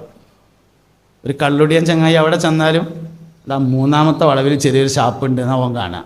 ചായപിടിക്കാരനോ, ചായപിടിക്കാരൻ എവിടെ ചെന്നാലും ചായപ്പീടിയ കാണാം. നിക്കരിച്ചനോ എവിടെ ചെന്നാലും പള്ളിയെ കാണുക. അതിൻ്റെ പ്രത്യേകത. അപ്പോൾ കള്ളുടിയൻ എവിടെ ചെന്നാലും കള്ളുചാപ്പ് കാണും. അപ്പം അതുകൊണ്ട് അഡിക്ഷൻ ഉണ്ടായാൽ ഇങ്ങനെ തന്നെ ശാസ്ത്രീയമായ ചികിത്സ കൊടുത്ത് മാറ്റിയെടുത്ത് മാറുന്നതാട്ടോ. അഡിക്ഷൻ മാറും, മാറാത്ത സുഖമല്ല, മാറും. പക്ഷെ മാറിയാൽ പിന്നെ ആ വഴിക്ക് വിടാൻ പറ്റില്ല, തിരിച്ചു വരും. അതുകൊണ്ട് എത്ര ഉറുപ്പ്യൻ്റെ നഷ്ടം ഉണ്ടായാലും, ഏത് ഹോസ്റ്റലിൽ നിന്ന് പോരേണ്ടി വന്നാലും, ഏത് ജോലി നഷ്ടപ്പെട്ടാലും, എത്ര പണം ചിലവായാലും ആ വഴിക്ക് പിന്നെ പോകാൻ പാടില്ല. പോയാൽ മടങ്ങി വരുന്ന അസുഖമാണ്. ഇതാണ് ആ സംബന്ധിച്ച് മനസ്സിലാക്കേണ്ടത്. ഇതാണ് ബുദ്ധിയുടെ സംരക്ഷണം എന്ന് പറയുന്നത്. ഇനിയുള്ള ഒരു കാര്യം അഭിമാനത്തിൻ്റെ, സ്വഭാവത്തിൻ്റെ സംരക്ഷണമാണ്. മാതാപിതാക്കളുടെ സ്വഭാവത്തെ അടിസ്ഥാനമാക്കിയാണ് മക്കളുടെ സ്വഭാവം ഇരിക്കുന്നത്. പാപ്പാൻ്റെയും മാൻ്റെയും സ്വഭാവം എന്താ വെച്ചാൽ അതന്നെയാണ് മക്കൾക്കും സ്വഭാവമായിട്ടുണ്ടാകുക. ഈ സ്വഭാവം സംരക്ഷിക്കുന്നതിൽ ഏറ്റവും പ്രധാനപ്പെട്ടതാണ് അഭിമാനം സംരക്ഷിക്കുക എന്നത്. മനുഷ്യൻ്റെ അഭിമാനം വളരെ വിലപ്പെട്ടതാണ്. ഹജ്ജത്തുൽ വദാഇൻ്റെ അന്ന് മുസ്തഫ നബി സല്ലല്ലാഹു അലൈഹി വസല്ലമ തങ്ങളുടെ പ്രസംഗത്തിലെ വളരെ പ്രധാനപ്പെട്ട കണ്ടൻ്റായിരുന്നു അഭിമാനത്തെക്കുറിച്ചുള്ള സംസാരം. ഇന്നത്തെ ഈ ദിവസം, ഇന്നത്തെ ഈ മാസം, ഇന്നത്തെ ഈ സ്ഥലം എത്ര പവിത്രമാണോ അതിനേക്കാൾ പവിത്രമാകുന്നു നിങ്ങളുടെ അഭിമാനമെന്ന് ഷഫീഉന ഹബീബുന റസൂലുള്ളാഹി സല്ലല്ലാഹു അലൈഹി വസല്ലം ഹജ്ജത്തുൽ വദാഇൻ്റെ പ്രസംഗത്തിൽ ഉൾപ്പെടുത്തിയിട്ടുണ്ട്. അതുകൊണ്ട് മക്കൾക്ക് വലിയ അഭിമാനബോധം പഠിപ്പിക്കണം. എന്താ അഭിമാനബോധം എന്ന് പറഞ്ഞാൽ നമ്മളിവിടെ എങ്ങനെ നോക്കിയാൽ കാണാൻ പറ്റും. ഇപ്പോൾ കാദൽ ഫഖ്റു അൻ യകൂന കുഫ്റ എന്ന ഹദീസിലുണ്ട്. ദാരിദ്ര്യം ഒരു മനുഷ്യനെ കാഫിറാക്കിയേക്കും എന്ന്. എന്തുകൊണ്ടാണ് ദാരിദ്ര്യം കുഫ്രിയത്തിലേക്ക് കൊണ്ടുപോകണമെന്നറിയോ? ദാരിദ്ര്യമുണ്ടായാൽ അഭിമാനം നഷ്ടപ്പെടും എന്നതാണ് കാരണം. അതായത് ഫക്കീറായാൽ ഓൻ എല്ലാവരുടെ പോയി കൈയാട്ടും, അഭിമാനം നഷ്ടപ്പെടും. അതേസമയത്ത് മിസ്കീൻ അഭിമാനിയായിരിക്കും. അതുകൊണ്ടാണ് അല്ലാഹുമ്മ അഹ്യിനി മിസ്കീൻ എന്ന് പറയുന്നത്. എന്നെ മിസ്കീനായി ജീവിപ്പിക്കണേ, എന്നെ മിസ്കീനായി മരിപ്പിക്കണേ. ദുനിയാവും കഴിഞ്ഞ് നാളെ ആഖിറത്തിലെത്തുമ്പോൾ എന്നെ മിസ്കീന്മാരുടെ കൂട്ടത്തിൽ ഒരുമിച്ച് കൂട്ടണേ എന്ന് അഷ്റഫുൽ വറ ഹബീബുന റസൂലുള്ളാഹി സല്ലല്ലാഹു. എന്നാൽ ഫക്കീർ അഭിമാനമില്ലാത്തവനായിരിക്കും. അതുകൊണ്ട് എല്ലാ മനുഷ്യനും പേടിക്കണം എന്നാണ് ഫഖ്ർ വരുന്നതിനെ, ദാരിദ്ര്യം വരുന്നതിനെ പേടിക്കണം. അടുത്ത സംരക്ഷണം മുതലിൻ്റെ സംരക്ഷണമാണ്. അതും കൂടി കൂട്ടത്തിൽ കൂട്ടി പറയാം. സമ്പത്തിൻ്റെ സംരക്ഷണം മക്കളെ പഠിപ്പിക്കണം. മുതൽ സംരക്ഷിക്കാൻ ആകെ ഒരു കാര്യം ചെയ്താൽ മതി, ഒറ്റ കാര്യം ചെയ്താൽ മതി. മുതൽ സംരക്ഷിക്കപ്പെടും. ദാനശീലം പഠിപ്പിച്ചാൽ മതി മുതൽ സംരക്ഷിക്കാൻ. ഏതെങ്കിലും മുസ്ലിമും മോമിനുമായ ഒരു മനുഷ്യൻ നല്ല നിലയിൽ സമ്പന്നനായി മാറുന്നുണ്ടോ? ഓനോ ഓൻ്റെ വാപ്പാൻ്റെ വാപ്പേ 7 തലമുറയിൽ ഒരാൾ ദാനശീലം ഉള്ള ആളായി കഴിഞ്ഞു പോയിട്ടുണ്ടാവുമെന്നാണ്. ഹബീബിങ്ങളെ നിങ്ങൾ മനസ്സിലാക്കണം ഞാൻ പറഞ്ഞത്. മൂസ നബിയും ഖിദർ നബിയും യാത്ര ചെയ്തു അലൈഹിസ്സലാം. യാത്ര ചെയ്തപ്പോൾ ഒരു മതിൽ നന്നാക്കി കൊടുത്തല്ലോ. 3 സംഭവം ഉണ്ടായി. കപ്പൽ പൊളിച്ചു, കുട്ടിയുടെ തല പിടിച്ച് വിരിച്ചു, പിന്നെ മതിൽ നേരാക്കി. മതിൽ നേരാക്കി കൊടുത്തപ്പോൾ മൂസ നബി ഖിദർ അലൈഹി ഇസ്ലാമിനോട് ചോദിച്ചു, എന്ത് പണിയപ്പോൾ ഈ കാട്ടിയത്? അങ്ങനെയാണെങ്കിൽ നമുക്ക് അതിൻ്റെ ഒരു കൂലിയൊക്കെ നിശ്ചയിച്ചിട്ട് ചെയ്താൽ മതിയായിരുന്നില്ലേ, എന്നാൽ പൈസ ഇട്ടൂരായിരുന്നില്ലേ എന്ന് ചോദിച്ചപ്പോൾ പറഞ്ഞു, മൂസ നിങ്ങൾ വിചാരിച്ച മാതിരത്തെ മതിലല്ലത്. അവസാനമാണ് പറഞ്ഞു കൊടുക്കണതൊക്കെ. അങ്ങനെ അവസാനം രഹസ്യം പറഞ്ഞു കൊടുത്തപ്പോൾ പറഞ്ഞു, ഈ മതിൽ അങ്ങാടിയിൽ താമസിക്കുന്ന 2 യതീം കുട്ടികളുടെ മതിലാണ്. വക്കാന അബൂഹുമാ സാലിഹാ, ആ കുട്ടികളുടെ വാപ്പ ഒരു നല്ല മനുഷ്യനായിരുന്നു എന്ന് പറഞ്ഞത് ഈ കുട്ടികളുടെ നേരെ വാപ്പാനെ കുറിച്ചല്ല എന്നാണ് തഫ്സീറുകൾ പറയുന്നത്. 7ാമത്തെ വല്ലിപ്പാനെ കുറിച്ചാണ് പറഞ്ഞത്. അദ്ദേഹം ദാനശീലമുള്ള ഒരാളായിരുന്നു. അതായത് ഉസ്മാൻ റളിയല്ലാഹു അൻഹു നബി സല്ലല്ലാഹു അലൈഹി വസല്ലം യുദ്ധത്തിന് പോകാൻ വേണ്ടി വയലറിയാണ്. സ്വഹാബത്തെ യുദ്ധത്തിന് പോകണം, പൈസ ധാരാളമാണ്, എല്ലാവരും സംഭാവന തരികയായിരുന്നു. ഉസ്മാൻ റളിയല്ലാഹു അൻഹു നീച്ചെന്നിട്ട് പറഞ്ഞു, 100 ഒട്ടകങ്ങളും അവകൾക്ക് ചുമക്കാൻ മാത്രമുള്ള ആയുധങ്ങളും ഞാൻ തരാറ്. നബി തങ്ങൾ 2ാമത് വയലു പറഞ്ഞു. 100 ഒട്ടകം എന്നൊക്കെ പറഞ്ഞാൽ അന്നത്തെ വലിയ സംഖ്യയാണ് കേട്ടോ. 100 ഒട്ടകവും അവകൾക്ക് ചുമക്കാൻ മാത്രമുള്ള ആയുധം എന്നൊക്കെ പറഞ്ഞാൽ അന്നത്തെ വലിയ സംഖ്യയാണ്, അത് തരാമെന്നാണ് പറയണത്. നബി തങ്ങൾ പറഞ്ഞു, സഹാബ യുദ്ധത്തിന് പോകൽ അനിവാര്യമാണ്, യുദ്ധ ഫണ്ടിലേക്ക് ധാരാളം പണം ആവശ്യമാണ്, ഇനിയും എല്ലാവരും സംഭാവന തരണമെന്ന് പറഞ്ഞു. ഉസ്മാൻ റളിയല്ലാഹു അൻഹു 2ാമത് നീച്ചിട്ട് പറഞ്ഞു, അല്ലാഹുവിൻ്റെ റസൂലേ, 100 ഒട്ടകങ്ങളും അവകൾക്ക് ചുമക്കാൻ മാത്രമുള്ള ആയുധങ്ങളും ഞാൻ വീണ്ടും തരാം നബിയേ. ഇതിങ്ങനെ കേൾക്കുമ്പോൾ നമുക്ക് തോന്നും, മൂപ്പര വാപ്പാക്കേ ഈ ഹൈവേൻ്റെ വക്കിൽ കുറച്ച് തോന സ്ഥലം ഉണ്ടാവും, അത് ഈ ഹൈവേ വികസനം വന്നപ്പോൾ റോഡിന് പോയിട്ട് കായിട്ടിട്ടുണ്ടാവുമെന്ന്. അല്ല, ഉസ്മാൻ റളിയല്ലാഹു അൻഹു മുഹാജിറാണ്. മക്കത്തുനിന്ന് 2 കയ്യും വീശിങ്ങാണ്ടേ മദീനത്തേക്ക് വന്ന ആളാണ്. ഈ കൊടുത്ത ആളെ ഈ 100 ഒട്ടകം കൊടുത്ത് 2 ഒട്ടകം കൊടുത്തില്ലേ, ഇനി ഇത് മാത്രമൊന്നുമല്ല കേട്ടോ, യുദ്ധ ഫണ്ടിലേക്ക് വയലു പറഞ്ഞ ഞങ്ങൾ പൈസക്ക് വേണ്ടിയിട്ട് എല്ലാവരും വീട്ടിൽ പോയി ചില്ലറ പൈസ കൊടുന്നു. ഉസ്മാൻ റളിയല്ലാഹു അൻഹു 7000 ദിർഹം കൊണ്ടുവന്നു. ഇന്ന് 7000 ദിർഹം ഒറ്റടിക്ക് കയ്യിലുള്ള ആളുണ്ടാവില്ല, കുറവേക്കാരം. ദിർഹം കയ്യിൽ വെച്ച ആൾക്കാർക്ക് അറിയാം 7000 ദിർഹം ഇന്ന് അധികം ആൾക്കാർക്ക് 7000 ദിർഹം ശമ്പളം പോലും ഉണ്ടാവില്ല. ഉസ്മാൻ റളിയല്ലാഹു അൻഹു 7000 ദിർഹംസ് കൊണ്ടുവന്ന് വരെ പോയിട്ട് നേരത്തെ ഉണ്ടാക്കി വെച്ചതല്ല, ഇപ്പം പോയിങ്ങാണ്ട് കണ്ടു പറഞ്ഞപ്പോൾ ചെന്നുകാണ്ട് എടുത്തുകാണ്ടിന് വരികയാണ്. നബി തങ്ങൾ ചോദിച്ചു, ഇഞ്ഞ് പേരയിൽ എന്താ ഉള്ളതെന്ന് ചോദിച്ചപ്പോൾ പറഞ്ഞു, ഇത്രയും കൂടി ഉണ്ട് പറഞ്ഞു. അതാണ് ഉസ്മാൻ റളിയല്ലാഹു അൻഹു മുഹാജിറാണ്, അൻസാരിയല്ല, മദീനക്കാരനല്ല. മക്കത്തുനിന്ന് ഊരമ്മ 2 കാലും വെച്ചിട്ടിട്ട് കയ്യും വീശിങ്ങാണ്ട് പോകുന്ന ആളാണ് സയ്യിദുനാ ഉസ്മാൻ ഇബ്നു അഫ്ഫാൻ റളിയല്ലാഹു അൻഹു. പിന്നെ എന്തേ മൂപ്പർക്ക് ഇങ്ങനെ കൊടുക്കാണ്ടായി?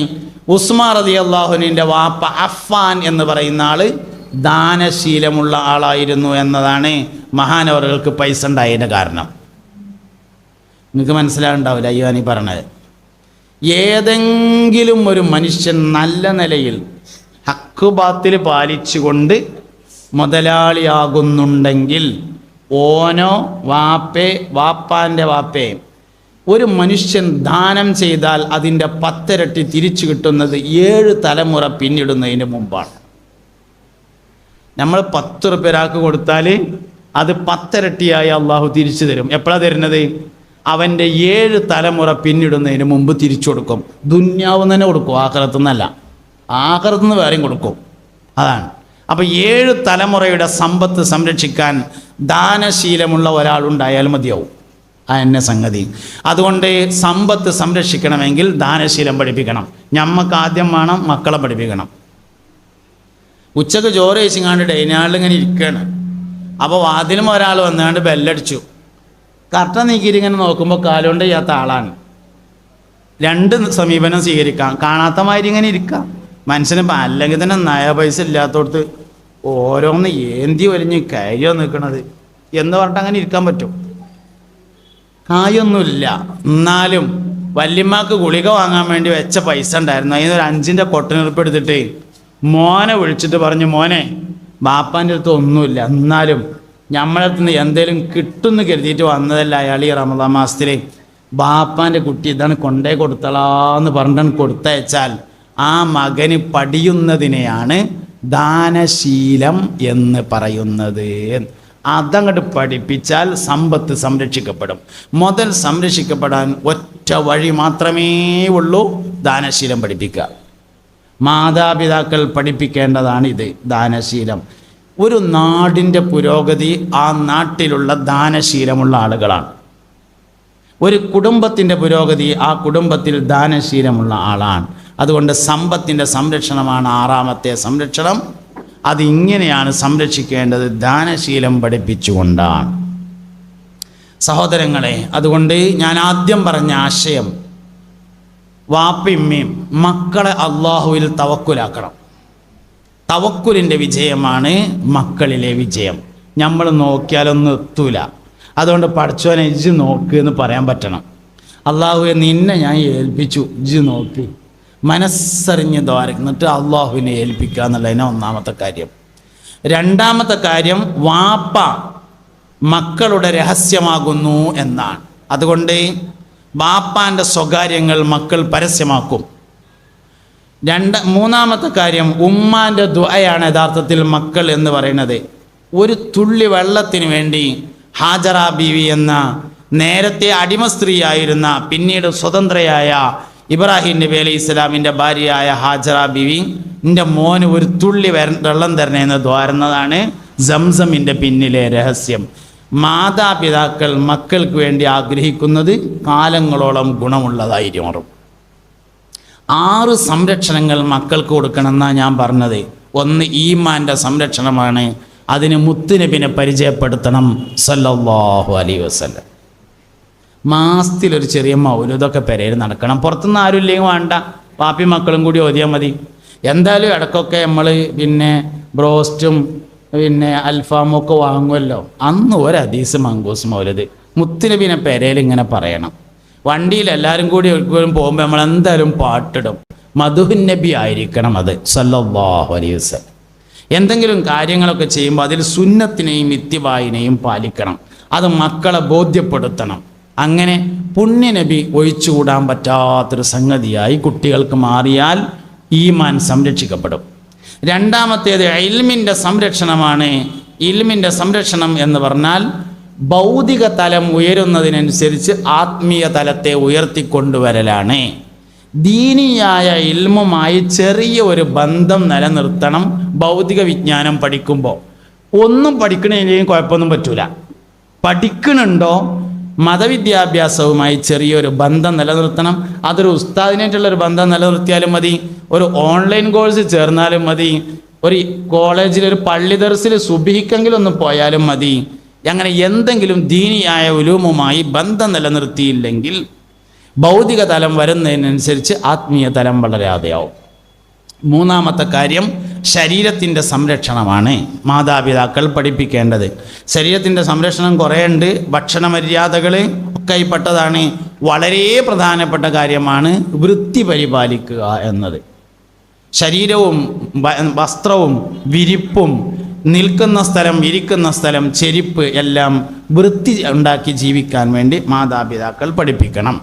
4ാമത്തേത് ബുദ്ധിയുടെ സംരക്ഷണമാണ്.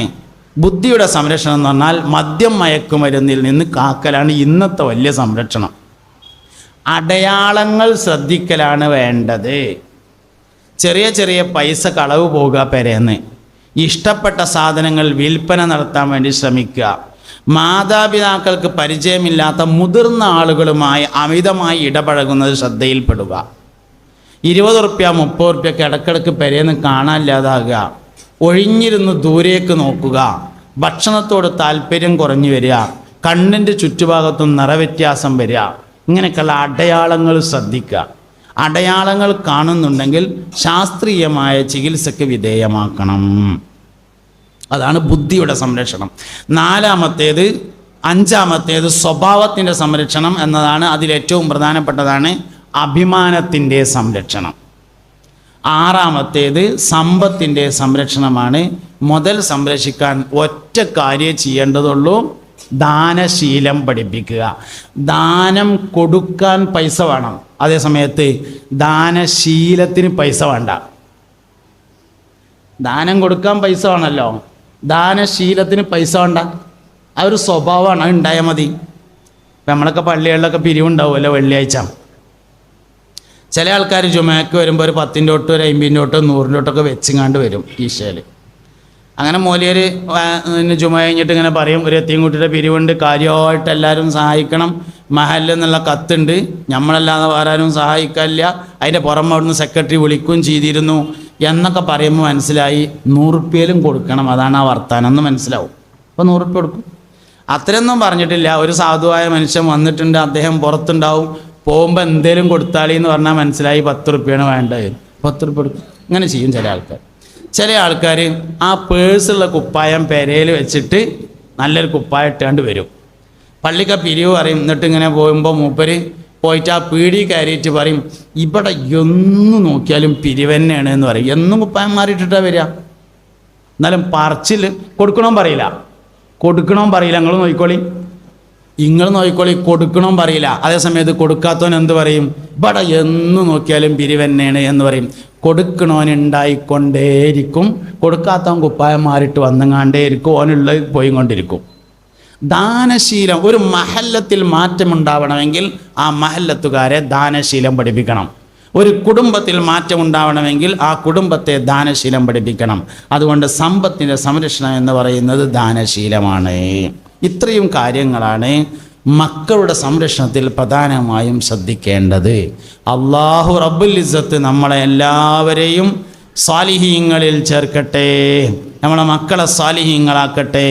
നാഫിയായ ഇൽമിനെ നമുക്കെല്ലാം അല്ലാഹു പ്രദാനം ചെയ്യട്ടെ. ഒരു ഫാത്തിഹ എല്ലാവരും ഓതി. അൽ ഫാത്തിഹ. അഊദു ബില്ലാഹി മിനശ് ശൈത്വാനിർ റജീം. ബിസ്മില്ലാഹിർ റഹ്മാനിർ റഹീം. അൽഹംദുലില്ലാഹി റബ്ബിൽ ആലമീൻ അർറഹ്മാനിർ റഹീം മാലികി യൗമിദ്ദീൻ ഇയ്യാക നഅ്ബുദു വ ഇയ്യാക നസ്തഈൻ ഇഹ്ദിനസ് സിറാത്തൽ മുസ്തഖീം സിറാത്തൽ ലദീന അൻഅംത അലൈഹിം ഗൈറിൽ മഗ്ദൂബി അലൈഹിം വലദ്ദാല്ലീൻ. ആമീൻ. ആമീൻ പറ എല്ലാവരും. അൽഹംദുലില്ലാഹി റബ്ബിൽ ആലമീൻ. اللهم صل على سيدنا محمد وعلى آل محمد. اللهم ربنا ألف بين قلوبنا وأصلح ذات بيننا واهدنا سبل السلام ونجنا من الظلمات إلى النور. ربنا هب لنا من أزواجنا وذرياتنا قرة أعين واجعلنا للمتقين إماما. اللهم سلمنا وسلم أهالينا من آفات الدارين وارزقنا وإياهم سعادة الدارين. جملنا بالعافية والسلامة وحققنا بالتقوى والاستقامة وأعيذنا من موجبات الندامة يوم القيامة إنك سميع الدعاء. اللهم إنا نسألك الهدى والتقى والعفاف والغنى يا رب العالمين. اللهم اغفر لنا ولمن ماتوا من آبائنا وأمهاتنا ومن أقربائنا يا رب العالمين. ربنا تقبل منا إنك أنت السميع العليم وتب علينا إنك أنت التواب الرحيم.